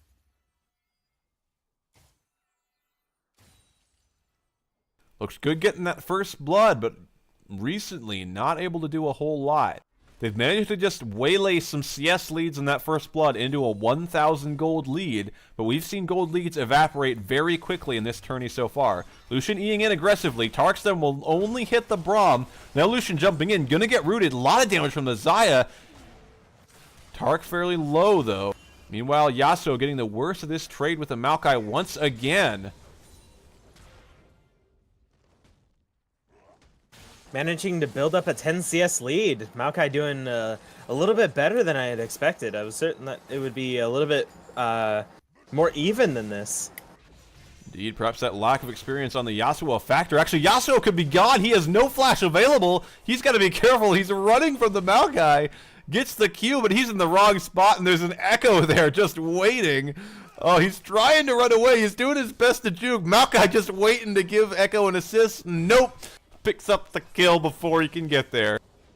Just wanted him to believe that he could get an assist. Just wanted to let him down one last time. Kite perhaps a little bummed by that, but that is the kill going over to Necroptics on the Maokai over the Yasuo, who is going to be fairly behind now. 20 CS and a kill difference there in the top lane, extending that gold lead to over 1.5k as Schemer is forced to teleport back on the Yasuo, but now a great ult from the Lee Sin into the Yasuo ult. Maokai doing his best to run away, but Warwick is not close, and Schemer with the perfect TP play and great synergy on the ult. So we were wondering, Schemer maybe not used to the Yasuo, and Lee Sin's ult not the best synergy, but they managed to make it work. They're on the same page, and they pick up a kill for Schemer's Yasuo to even things up there in the top lane.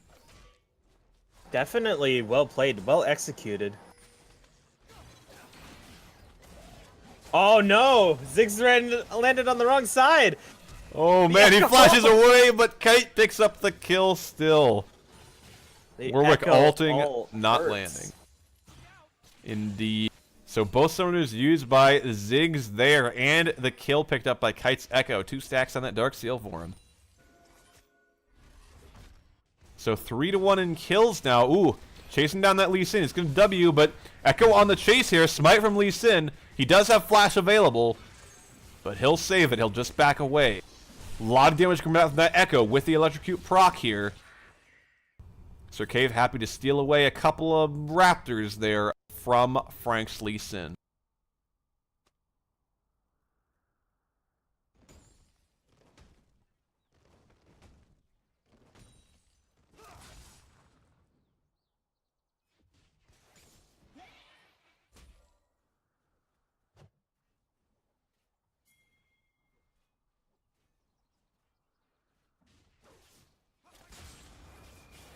All across the board, the kills and assists seem to be pretty even. One only for everybody.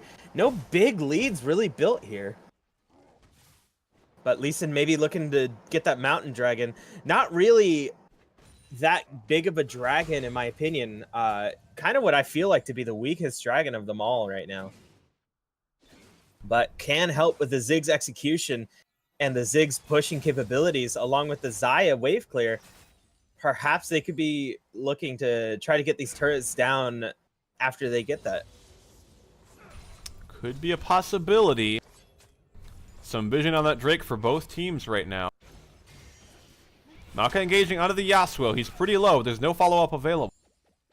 Without the Warwick there, that Maokai's going to have a hard time killing him. Although we did see him get effectively a solo kill on the Yasuo prior.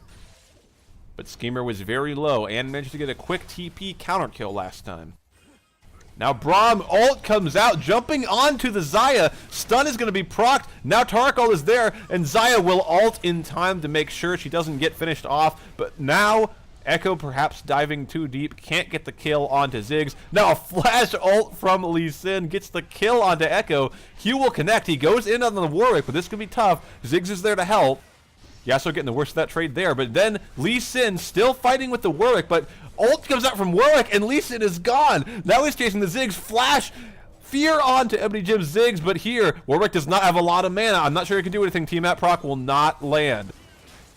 Flash in from the Braum. Stun will connect from Sparky's Taric. Now Lucian's got to be careful, but stun onto the Xayah. Ult from Lucian, but Xayah flashes back behind Sparky's Taric, and she'll be okay. So flash is used by Pedwink and Dragon Killer there in the bot lane, but no kills just yet. I want to point out how hard it can be sometimes to use Lee Sin ult and then not auto, or to auto rather. It's just like the Tristana ult. You want to auto use your ult, and then you want to try to sneak in one auto there at the very end, because it's so easy to just press R and then sit there, wait for the damage to go out, rather than right-clicking on them immediately after in order to get that last auto for that just small bit of damage, which could have ended up in Echo's dying or living. Indeed, Lee Sin here in the bot lane, but he'll be spotted out, and now Taric has to flash away. They're jumping in onto him. Shield from Lee Sin, but flash from Lucian means Taric is gone. So playing very aggressively. They did have 3v2, but the health bar is so low. And now Kite here to clean up. Lee Sin's gonna be careful. Kite picks up the kill. Now Xayah has no ult, no flash, no heal. Lucian jumping in, and Braum taking the turret shots, but he will just barely live.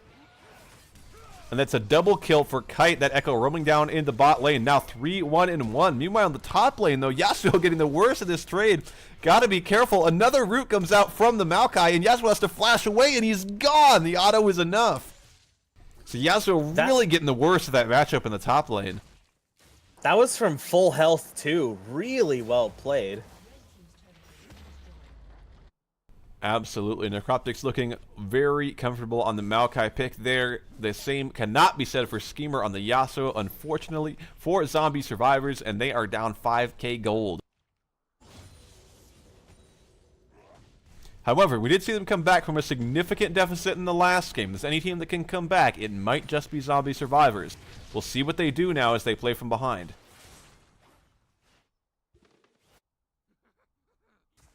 So far, significant deficits pretty much across the board in every lane. Kite looking great on the Echo, as usual, with some great roam.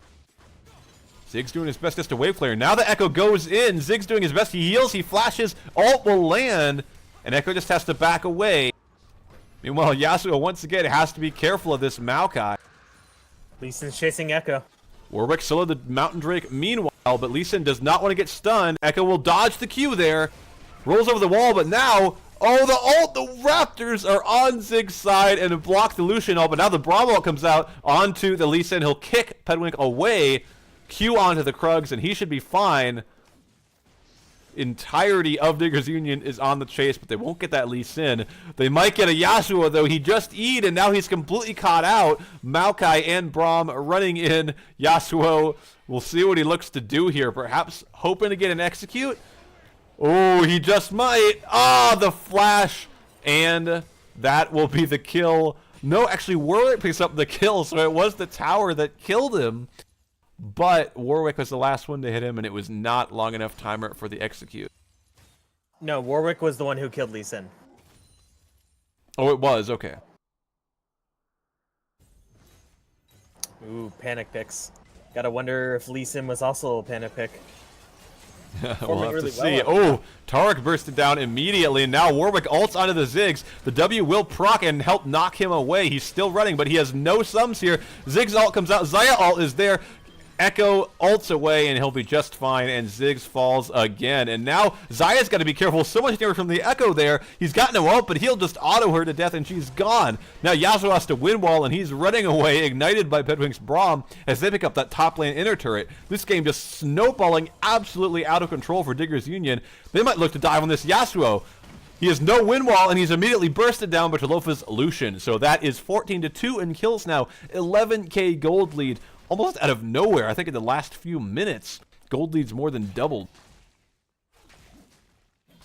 Definitely a huge spike here. Echo showing, or Kite showing off his experience on the Echo, doing a ton of damage, deleting Lee Sin.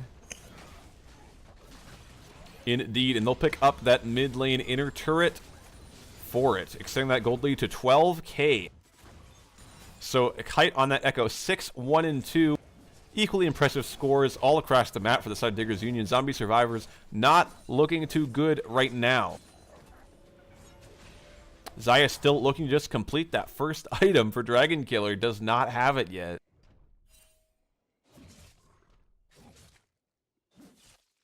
So Cave clearing out some vision. That vision in the red side jungle of Zombie Survivors, placed there by the side of Diggers Union. Very impressive. A lot of control wards. They pretty much will have eyes on anything anybody on the side of Zombie Survivors looks to do. Always pushing in for the side of Diggers Union just now.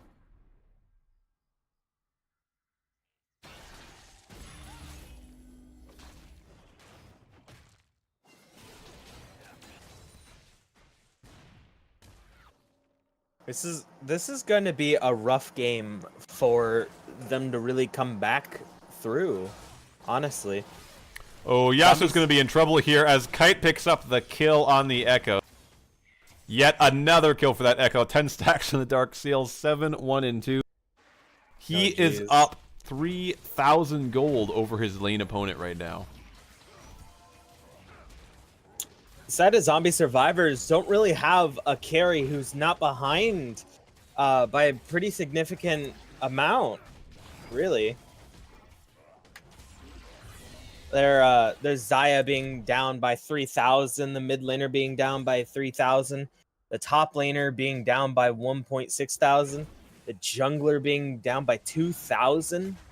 It's really rough to say that they really have an out here, but if anyone can do it, I would say that it would have to be up to Ziggs to land those satchel charges to keep him out of danger and just do his best. Flashing from Braum. He ult. Procs the Tark ult and the Ziggs ult. Getting some big resources out of the way there. Now Lucian getting attacked by the Lee Sin, but Maokai is in there. Tarek and Lee Sin chasing down the Lucian. He'll heal. Tarek is so low. Lucian ulting, chasing down the Yasuo now. A lot of low health bars all around. Warwick will hold on to the Yasuo. He's going to be gone. Rooted by the Maokai. Meanwhile, Echo getting the cleanup, picks up the kill onto Ziggs. Echo has to back away.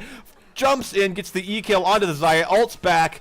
Does not land the Q onto Lee Sin, but that is 3 down on the side of Zombie Survivors. Nobody dead for the side of Diggers Union. And here comes the Rift Herald. This is going to be a turret down, most assuredly. Ooh, they get the kill on Lee Sin there as the Rift Herald fires away at that inhibitor it's going to hit. We'll see if they look to end here. They're pretty healthy. It looks like they might. With a 15k gold lead, they're very ahead. Ziggs comes down, does decent damage there. Now Yasuo looking for the engage. Xayah on the chase. Double root there. Chasing down the Maokai. He will fall. Now Lucian and Echo both very low. Running away. Stun does not land. An ult onto the Braum. They're going to pick up the kill on the Braum, but now Tarek hits the counter kill. Is dead. Warwick chasing down onto the Maokai. Now Lucian and Warwick on the chase. Looking to get that Xayah. They get knocked up with a Ziggs W. Echo backing away, chasing that Xayah still is Sir Caves Warwick. Now he's going to be careful. He's rooted. He's going to get the fear off onto the Lee Sin, but he has to run away. Ziggs and Lee Sin firing away. Still alive somehow, but Lee Sin finally gets the kill. Frank's there, and Lucian got to be careful now, looking for the kill. Lee Sin gets the kick, but not the Q. Flashed from the Ziggs, and now Lucian might get the kill on the Ziggs. He does not. The W is enough, and Ebony Jim just barely lives there on his Ziggs. So very chaotic fight there, but now Kite is back, TP'd back in, and a TP coming in from Necroptic's Maokai. They got the stun onto Taric, but they're just looking for the turret right now. Now Maokai looking to maybe zone these guys away as they get the inhib. Looking for their second inhib there in the bot lane. Now Echo looking to go in and immediately deletes the Xayah. Crazy damage. Double root there from the Maokai with the ult. Now Yasuo's got to be careful. He's getting very low, and he gets a double kill there for Kite. And now Echo and Maokai looking to finish off that inhibitor turret. Lee Sin nearby, gets rooted by Maokai.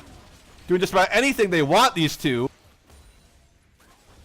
That Nexus turret extremely low. They pick up the inhibitor. Stun will not land from Taric, and now Braum Q will not land either. But Braum ult will land onto Lee Sin. He's rooted. Can't do anything as he's stunned by Braum. Ziggs ult will barely hurt those two giant tanks who have 15k plus a gold lead right now as they pick up that first Nexus tower. Now Echo going in with a crazy amount of damage. Ult's back. Ziggs picks up the death at the hands of Maokai. Now Taric ult comes out. Tower shots onto the Maokai. He has no health, no mana. He's got to be careful, but Kite still full health on the Echo, just doing everything he wants. And they're hitting that Yasuo, chasing him down. He has to run back into the fountain, but meanwhile, the last Nexus turret is going to fall. Kite forced to flash away from that fountain laser. Ease in onto the Yasuo, but there's not a lot that the zombie survivors can do here, as the Nexus will fall. Victory for Diggers Union over the side of Zombie Survivors, and they will move on to the final match of the losers bracket. Definitely unfortunate for the top laner not having any experience on the Yasuo prior to that game. As someone who also sucks at Yasuo, I can attest that it is really hard to pull off what you see against some of the Yasuo players. It's just not easy as they make it look to be. Absolutely. Yeah, definitely really strong presence. A lead bursting out of nowhere, as you said, is just completely out of the blue. Kite performing really well on the Echo. Braum doing plenty of work, and Lucian, or with Lucian down there in the bottom lane.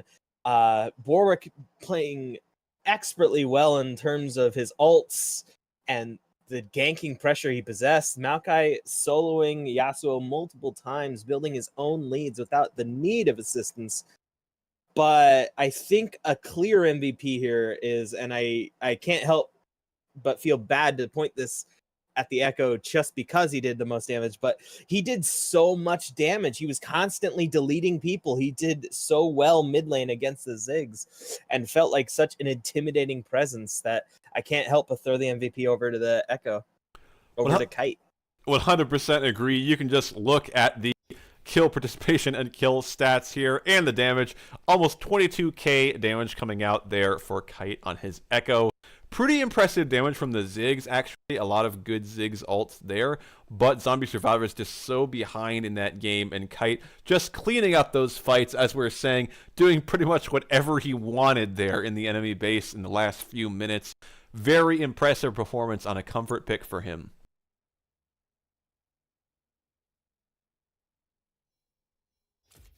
Well, unfortunate for the Zombie Survivors, but definitely got to be a great game for the Diggers Union. They've got to be quite happy with the results. Most certainly a good game to start picking up on. You want to go into your next game with a game like this. You feel confident, feel great about how well you guys did. And gonna see if this can be enough momentum for them. Diggers Union having 2 games under their belts with a Pig Venus having none today. So let's see if this at all influences how these teams perform during this game. Absolutely. Certainly having a few games there to warm up always seems to help, but we'll see if that's a factor here or not as we get into our final game of Party Brawl 5's Losers Bracket, Day 2 of the tournament. Again, the winner of this game will go to the grand finals of the tournament tomorrow, up against the Outlaws. So it will be a fun one to watch. We'll see who earns the right to show up tomorrow. So we finally got a team that we have spectated already. I was inaccurate in my previous statements before, but I'm not going to point it out because I'm professional. Pig Venus, a team that we saw yesterday face off against the Outlaws, seemed to be a pretty one-sided match. Unfortunately for them, just snowballed out of control, a real bloodbath, and there wasn't much that they could do in return. But when they fought up against a team name, they played a slow, methodical game. They played really well. They played a lot around the dragon, got plenty of towers, got barons, and were really able to snowball their lead without any kills at all. The first turret even going down at only the 20-minute mark. So just accruing that from CS leads alone, and played really well around the map. So I'm going to see if they can pull that off here against Kite, who seems to be quite kill hungry today, and Sir Cave, who seems to just be looking for lanes to gank. Absolutely. Impressive performances all around on the side of Diggers Union. They've looked strong. We'll have to see how they match up against Pig Venus. We have not seen them in, or rather, I have not seen them in action just yet. And you said you only saw them in the single game yesterday. So we'll see how they perform in this second game, this chance at redemption. Two games yesterday. Oh, that's right, yes. So they won some ways yesterday, earning them the right to get something of a bye in the losers bracket when they finally did fall out of the winners bracket. So now they get this one game, this one opportunity to earn their way into the grand finals.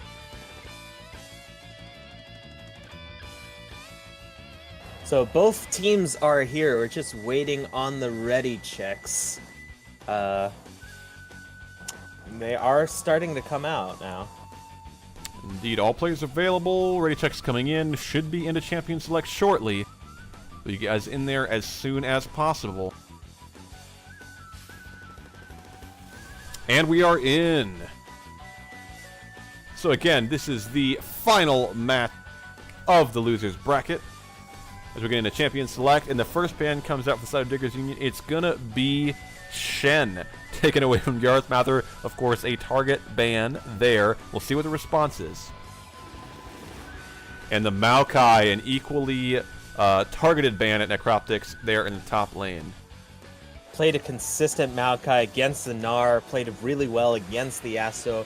Despite the Yasuo not having much experience on the champion, still played really well. So good bans from both sides. Yarth Mather known for playing his Shen often, and the Trundle as well. So Yarth Mather really being targeted here. Indeed, looking to get a good matchup there in the top lane. Both teams, it would seem. But then they realized they saw the echo from last game and did not want any of that happening this time around. Indeed, taking Echo away from Kite seems like a good idea, but he's looked comfortable on a lot of different champions. Meanwhile, the Eohdorr banned away. Not sure if that's a target ban or not. Oh, that is a major target ban. Saturn pushes main. It is his favorite champion to play, and it is quite a big takeaway from him.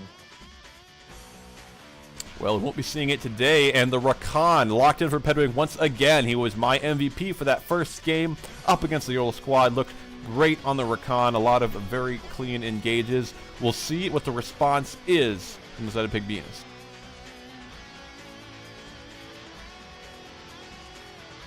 He looked pretty good on the Rakan during the first game, earning your MVP for it. So no slouch, but Yarth Mather no slouch to the Nautilus either. And he will lock it in.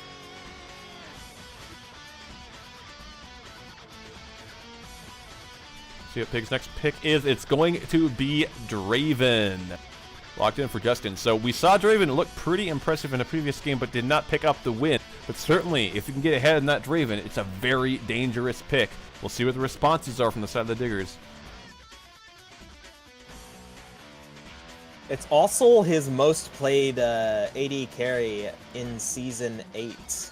And Justin is relatively new to this scene, not having any games played in Season 7. So we're going to have to see how well he can perform on this Draven, but so far he's been doing pretty well with it in ranked. We'll have to see. Sir Cave locks in the Warwick once again. Just smooth sailing on that pick. Looks very comfortable on it.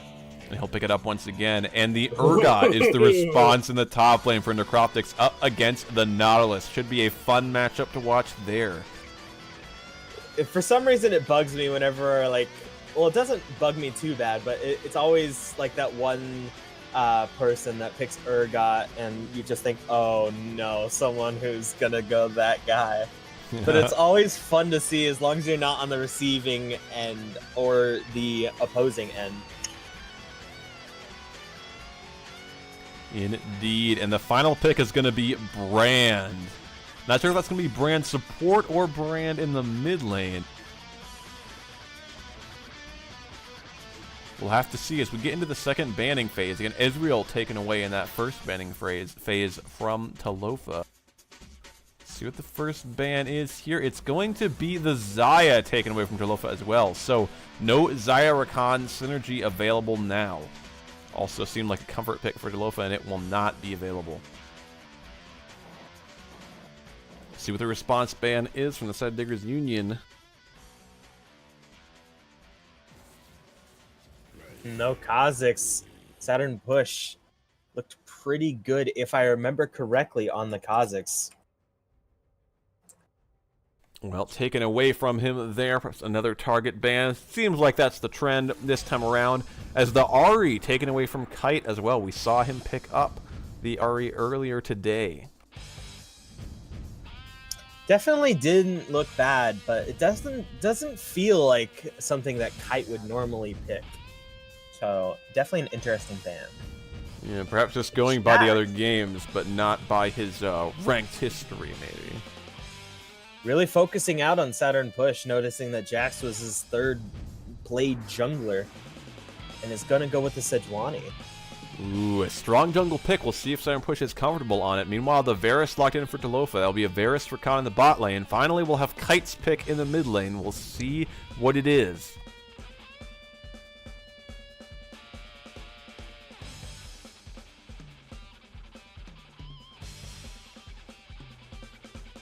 Just 2 seconds left to lock it in.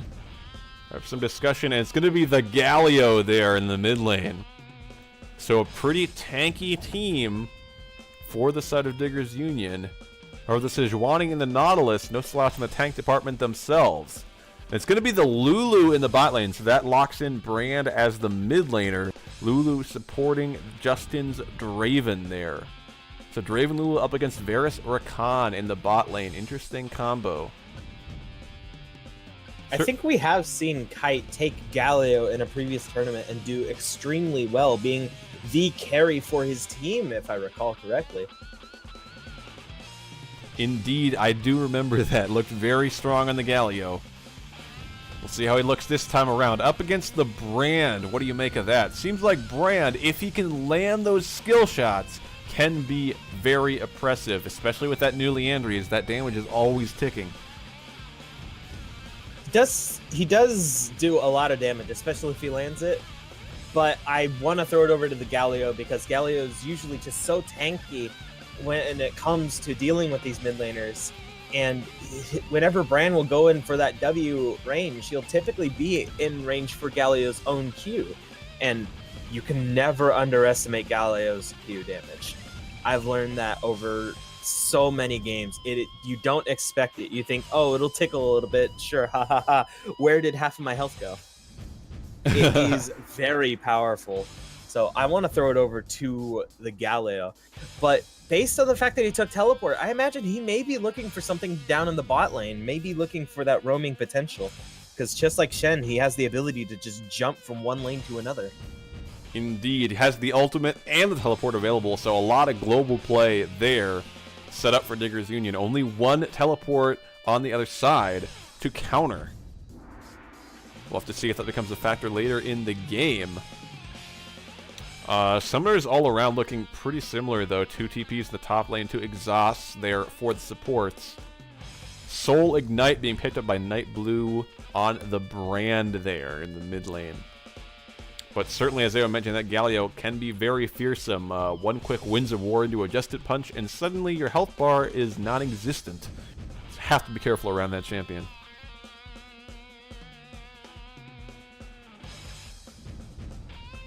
Curious about the Warwick into the Sejuani, though. This isn't a Lee Sin or some champion that's maybe a little bit squishier that Warwick might be able to jump on or CC. Sejuani has plenty of CC and tankiness of her own.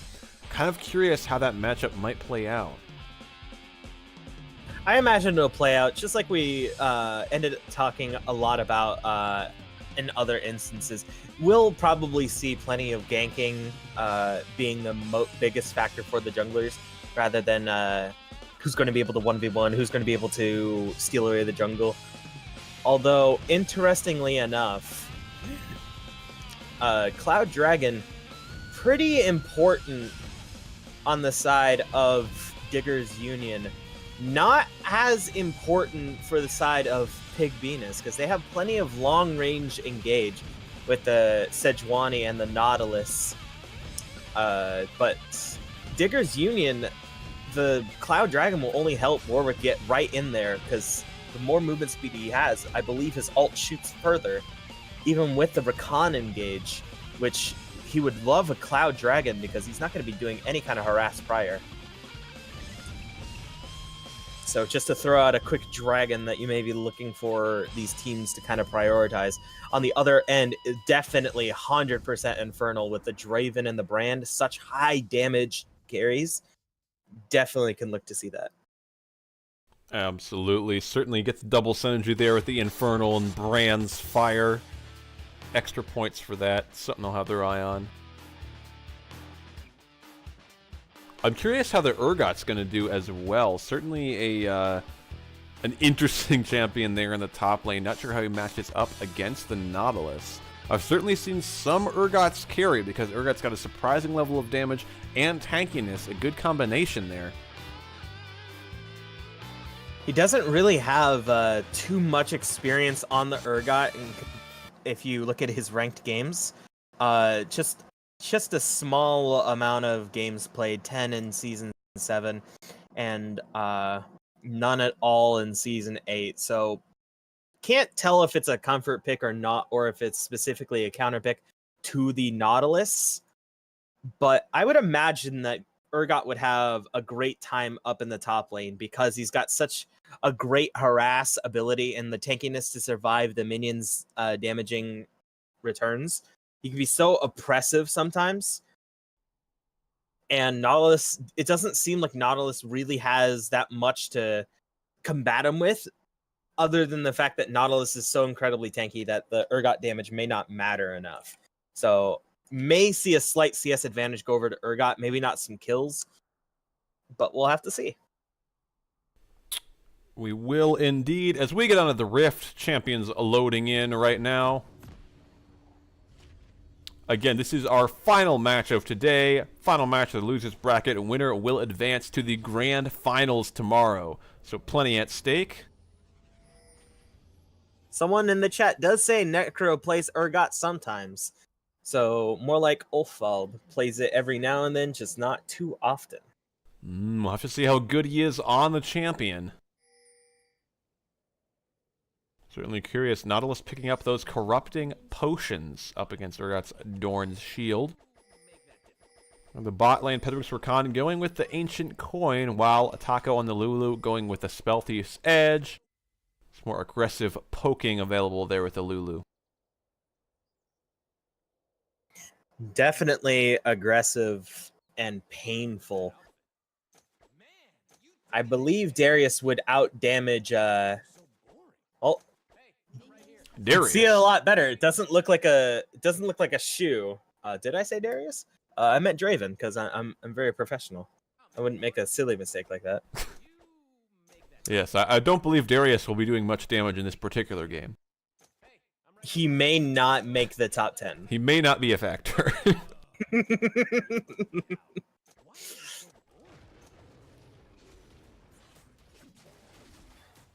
But Draven and Lulu got plenty of harass under their belt. I personally like playing Lulu's support because she could be so painful to deal with. All you have to do is throw out an E and a Q, and then half the health bar is gone.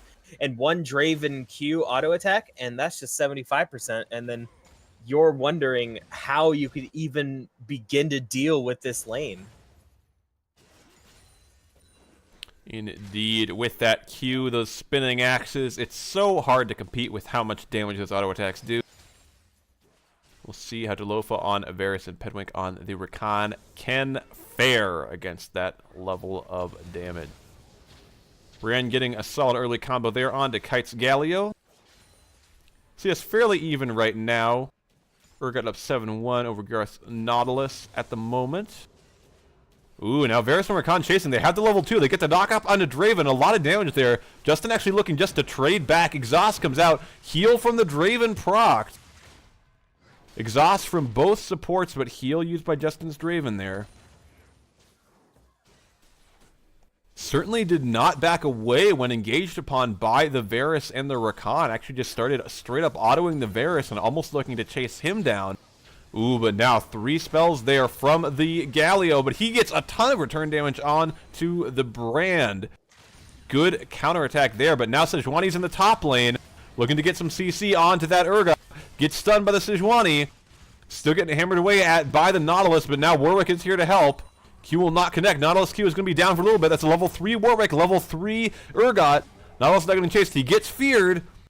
Getting hit by the Warwick, and now Sejuani will Sir Cave and keep him out of there. So low health bars all around, but no summoners used and no kills going down. Aggressive by both people, but both both sides, but both sides held on to their flashes. No real committing yet. Indeed, a lot of patience from both sides. Holding on to those summoners, of course, in the bot lane. Draven's heal gone. We'll see if Sir Cave's Warwick looks to take advantage of that at some point. He does still have that flash available. CS, again, very even across the board. 22-24 in the bot lane.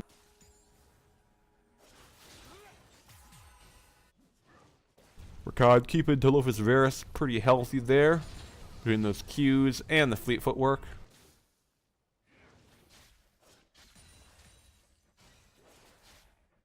Mountain Drake on the table. We'll have to see if a certain team gets an advantage around that bot lane or some vision in the river. They might look to start securing that objective. Warwick now hovering around mid lane. Ping's coming down. Looks like Nightblue does not know about this. Warwick is going to come right in. Jumping in. Taunt will not land. Good respect flash from Nightblue there. But again, another summoner down. We'll see if Sir Cave looks for a return gank. But now, Saturn has caught him out in the bot river. Going to get that Sejuani stun off. Chasing him, but Brand is coming. Warwick is going to be careful. He might have to flash away. Dodges the Brand stun. Good work there. Will not fear anyone. Oh, he's going to hit by the Brand W.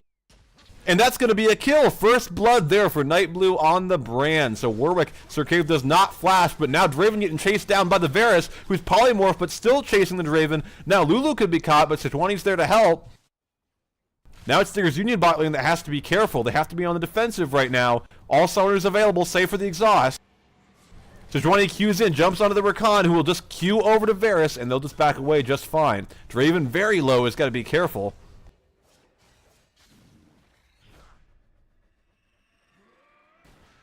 Ooh, good Q from Varus there. Will poke the Draven down. Trade here in the top lane. Nautilus is trapped in the minion wave there. Both taken pretty low, but it looks like Urgot will get the worst of that trade.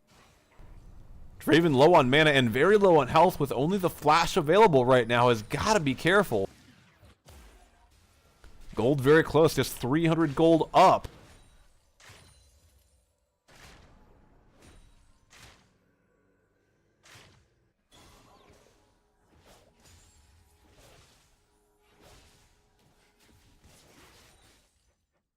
Draven just farming under tower, doing a good job of keeping up in CS, but Warwick is nearby. They will spot him out with some of that vision. I think he was spot him out. Sejuani's coming. Lulu is trapped there under the tower with 3 people chasing her. She's going to be in trouble. Tower aggro is onto Rakan, who drops it. Flash comes out, exhaust from the Rakan. Lulu's going to be in trouble. Now Warwick has to flash away, and the counter kill from Varus. Double flash there. They're chasing the Rakan down. E will just land. Actually, it is the Draven Otter that picks up the kill. So botched tower dive there onto Taco's Lulu winds up with Circade's Warwick and Pedwing's Rakan both dying just for the Lulu. So 3-1 in kills now. Unfortunately for them, Varus just did not have enough attack speed in order to really do anything. His attack speed was just so slow. He couldn't kill any minions to get an increase. He couldn't kill any champions. He doesn't have any. He didn't have any attack speed items then. Just unfortunate. Indeed, results in that advantage extending just a little bit.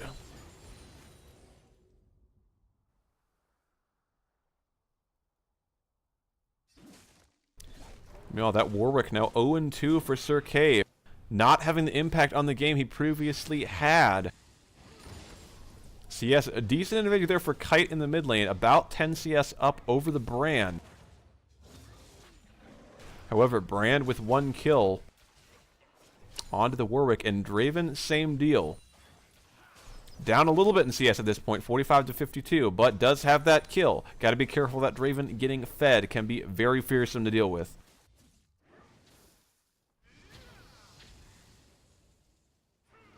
Sejuani hovering around the mid lane, now invading Warwick's jungle, heading towards that red side jungle. We'll see. We'll pop that vision plant.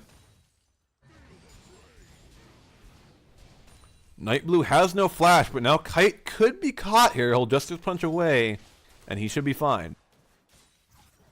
Sejuani does not have that advantage, in fact, that Zach had in the previous day, having the electrocute advantage. Oh, an engagement. Ooh, engage, a charm, and W onto the Lulu. She has no chance and immediately killed by Talofa's Varus. 2-0 now in the Varus, 66 to 48 in CS. Decent lead being built up there in the bot lane for the side of Diggers Union. That's going to give them now a 300 gold lead, so gold swings once again.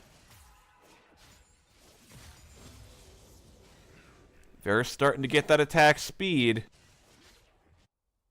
Meanwhile, on the top lane, Urgot up 61 to 50 in CS over the Nautilus. Now Warwick and Sejuani trading here. Urgot is first one to the party.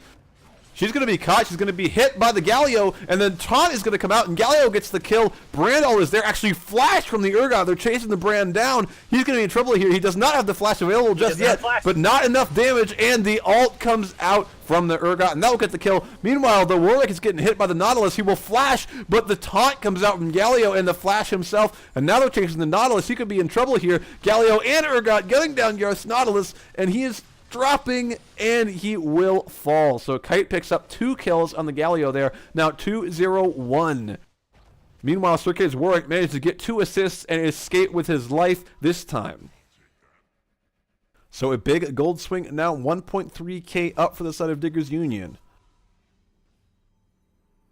And Kite, of course, starting to get fed on that Galio. Very dangerous. We know this as a player who can do a lot with a lead. No slouch in the bot lane is Talofa on the Varus as well, up about 7 CS and has those 2 kills to his name. As Necroptics on the Urgot will push in that top wave.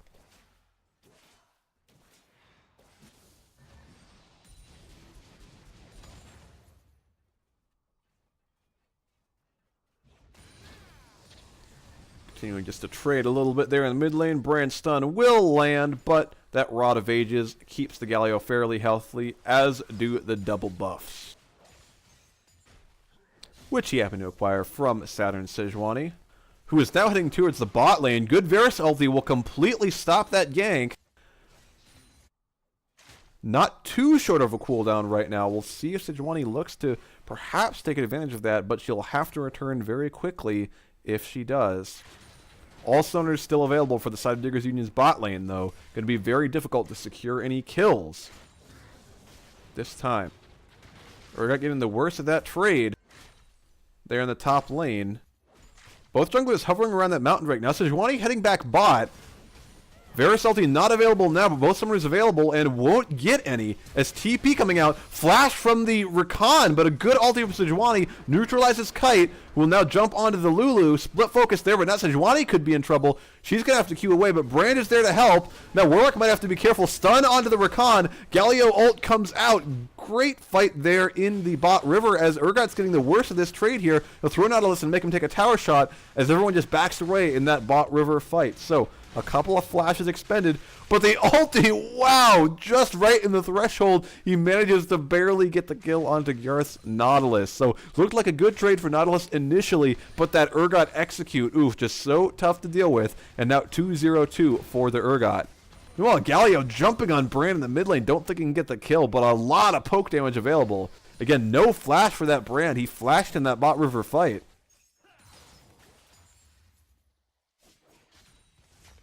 A lot of chaos happening around here. 3-kill advantage for the side of Pig Venus, but 5 kills taken after that fact for the side of Diggers Union. They're finding their way back into the driver's seat. Indeed, 2k gold up right now, and that's with no towers down. We'll see if they look to get a first tower here. Don't think they can get it in the mid lane right now. Galio and Warwick, not the best for tearing these towers down at this point in the game. However, getting a lot of pressure in all those lanes. Right now, actually up 600 gold in the mid lane and about 200 in the bot lane. Biggest, though, is Urgot, almost 1,000 gold up in the top lane. We question if Drakroptix could play this champion with the Maokai taken away. Looks pretty comfortable on the Urgot thus far. Nautilus invading there in the top side. Gets a ward down onto Diggers Union's blue.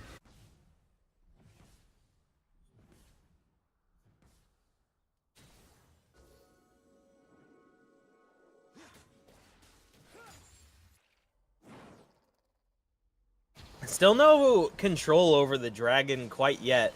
Not really an important dragon for either of these teams, but they don't seem to even be taking it for another dragon to spawn. They're just focused on getting kills at this point and just trying to build up bigger CS leads. A 20 CS lead for Varus already being accumulated, 10 for the mid laner and the top laners. But they're just kind of content with the way that things are going right now for, I guess, both sides. Indeed, still a 2k gold lead. Ooh, Verisalt comes out. Rakan ulti comes in. Lulu is completely caught. She ults herself, flashes and heals, and she's actually going to live just barely. Meanwhile, Warwick is caught here by Brandon Sejuani. Flashes away from the Brand W. Might be okay. He does have the ult to get away. But now a lot of pressure on that bot lane outer turret for the side of Diggers Union. Draven will clear those waves, though, and now chasing the Rakan down. Pedwick is going to be careful. That Draven really hurts. So flash and heal used from the side of the bot lane there from Justin and Taco. Surprised the Lulu lived there. Look, completely caught out, but manages to live between the ulti, the heal, and the flash. Gallo just getting a little bit of poke damage there onto the Brand. Gets him down to about half health under his own tower. Talofa continuing to just hammer away at this tower. Got to be careful as Sejuani is here and Draven is on the chase. TP coming in. We'll see if that scares him away, and it will. It is not canceled. Urgot arrives. So now 3v3 here in the bot lane, but Lulu and Draven both fairly low. Not recalling just yet, but not a lot of mana there. They might just get this turret. I think they have to just give it away. And they do. That is a bot lane first turret secured for the side Diggers Union, and that is going to be 3.5k gold in favor of the Diggers Union. Only took 15 minutes, but Galio was running down there just to make sure, just in case Sejuani, Lulu, and Varus decided to fight that. Or, sorry, Sejuani, Lulu, and Draven decided to fight that. And they are rotating around the dragon, making sure it's not warded, and it looks like this may go over to them. To the side of Diggers Union. It will indeed. They'll be happy to pick up that Mountain Drake. We'll see where they set their sights on next. Mid lane, Galio with a 13 CS lead and 2-0-1 now in that mid lane. And Urgot as well with a significant lead in the top lane. Could look to push either of those turrets down. Rift Herald also available to pick up for about 4 more minutes.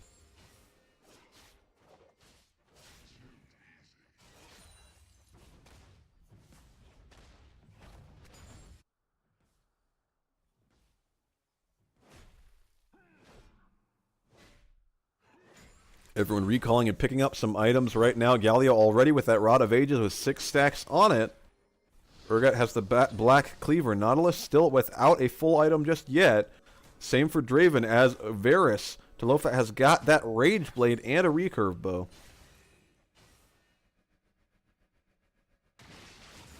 It's going to become very deadly soon, but Ooh, Draven Urgot is going still in on the Draven. Galio comes out. Draven has to flash away. Galio chasing him down. We'll see if he flash taunts. He will. A lot of damage there. Ulted by Urgot. Doesn't even need to activate it as he's immediately bursted down. So no heal available. And Justin's Draven falls as they pressure this top lane against the Nautilus. Just as I said there wasn't any deaths on Draven, it just happened. Ooh, and the Varus ult comes out, and Rakan takes a couple of tower shots, but lives just fine. So now 3-0-0 on that Varus for Talofa, and a significant gold lead, 4.5k for the side of Diggers Union.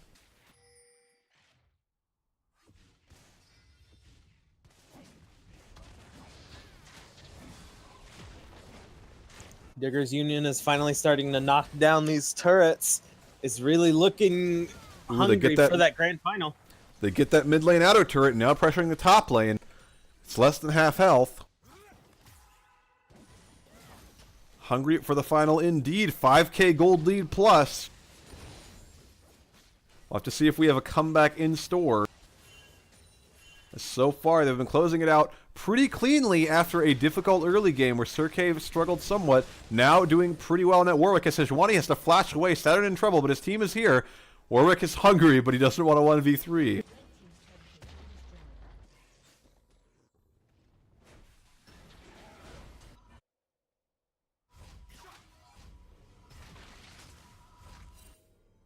Recalls coming out all around. All teams looking to just pick up a couple more items, get restacked, pick up some wards as Ardent Sensor comes out for both supports. You know, Brand does have that Leandry's first item. Certainly very effective with that Brand passive. And also very good to have, considering they have 3 tanky players with the Galio, the Warwick, and the Urgot. Indeed, will burn that health down. Rift Herald's still up for just a little bit more, but it doesn't look like either team will pick it up as Baron is spawning in just 35 seconds. Both teams hovering around the mid lane. Warwick not there just yet. A lot of red wards hovering around there. They have a decent amount of vision. So the next dragon coming up is Cloud Dragon. Flash engage. Ults from Rakan and Varus will not connect.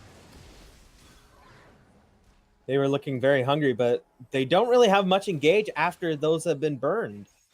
Warwick, sure, but then they got 2 ults down. I don't think they want to take another fight. Not quite yet until they come back off cooldown. Indeed, those resources already burned, and now Nautilus ult comes in. Sejuani ult and Draven ult. Here comes the engagement. Warwick is on the back line, hammering away at the Brand. Ult comes out onto the Nautilus, but he will live just barely with that Lulu ult's help. So it's actually Warwick that falls. Now counter engage on the Sejuani. She's stunned and immediately bursted down by the Galio. Now we have a chase. Varus jumping in, but stunned by the Brand. Gonna get hit by 3 Brand spells. Now Kite looking for more with the Galio. Don't think he can find it.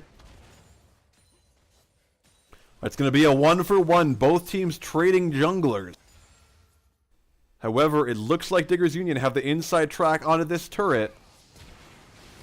Oh, but Galio jumping in with the ult onto the Urgot. They're chasing down the Lulu, and the Urgot ult will miss. Lulu will live. So Engage doesn't find anybody just yet, but they get some summoners. It is also important to mention that team fight Galio might fall. He's getting chased down by Draven and Nautilus. The slow and the blast code, and he just barely lived. Well played by the side of Diggers Union. Absolutely. They get away with their lives. They get a couple of summoners. Really a lot of flashes burned from just about everyone. I'm looking. I don't think anyone has a flash available right now. They do not. So certainly a chaotic fight there. Some TPs available, though. Now 4 turrets to 0. And that gold lead extended to 7K. It could have easily been a different fight had Urgot been there. If that were a full 5v5, we might have seen it go the other way around. Indeed, that Drake now spawning in just 2 seconds. It looks like Diggers Union will have the inside track to that. Sejuani quite far away. Looks like only a Cloud Drake, but they'll take it. It's what I think that their team wants the most, personally. It is their Warwick and their Rakan's engage way in. Very true. They'll certainly be happy to have that extra movement speed on their side. As some recalls come in, worth noting QSS picked up there by Talofus Varus. Tired of those brand stuns, those Sejuani ults, wants to just keep moving in those fights. Has the Ginsus and the Wits End now, so Varus really starting to stack that attack speed heavily. Galio picking up a Leandra's Torment of his own, and Urgot with a Black Cleaver and a Frozen Mallet will really be chasing people down at this point. Wits End a pretty good item here, considering that they have like 3 magic damage dealers, one of them who's heavy AP. Baron started here by the side of Diggers Union. No vision available. They have a control ward blocking it out, but Sejuani's coming in. Saturn spotted him. Brand available. Brand will be loving a Brand ult right here. W come out, but counter engage onto Brand and Sejuani. Now the Galio ult, and Brand is just gone. Sejuani as well. Brand ult used will burst them down pretty low. Actually, Urgot has to be careful, but no, they will kill the Baron in time and get away just fine. So they start the Baron. Sejuani ult comes in with only just her and Brand there to go in, and they wind up getting caught by just the huge amount of CC. It's unfortunate for them because now Diggers Union has Baron along with 2 dragons, a mountain, which will help them lay down some serious pain on these turrets. And they've now got a 9,000 gold lead. It's going to be rough for them to have to come back from this. It's going to take a lot from Brand and Draven, I think, in order to come back through this. Going to have to land a spectacular Brand ult, and they're most certainly going to need those 4v5 situations where someone else is split pushing elsewhere, or need to find some kind of picks where they can catch Diggers Union out, but they don't seem to be spreading out too much. Indeed. We have seen the Brand and the Draven do a lot of damage, but it hasn't been enough to win these fights. Gold lead extended to just shy of 10K now. Would be a miraculous comeback. We have seen some big gold swings, so I wouldn't count them out just yet. We'll have to see as the Baron Siege commences. E popping on just about everybody in that bot lane rather, from the Brand.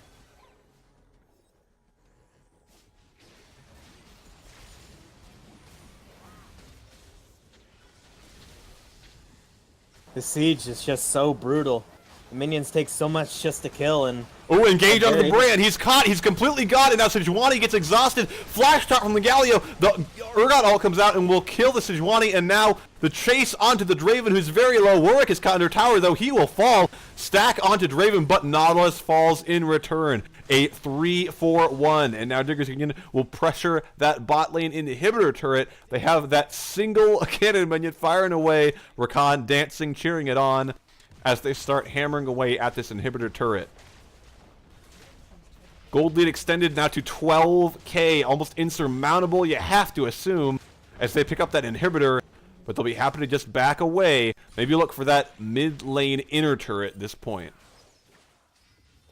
If you look at solo, like normals or solo duo, 15,000 is really where it becomes almost incredibly unlikely that there's a comeback coming in. 10K doesn't exactly seal them in, but it's hard to see out for them because they don't have that one carry who's really strong right now.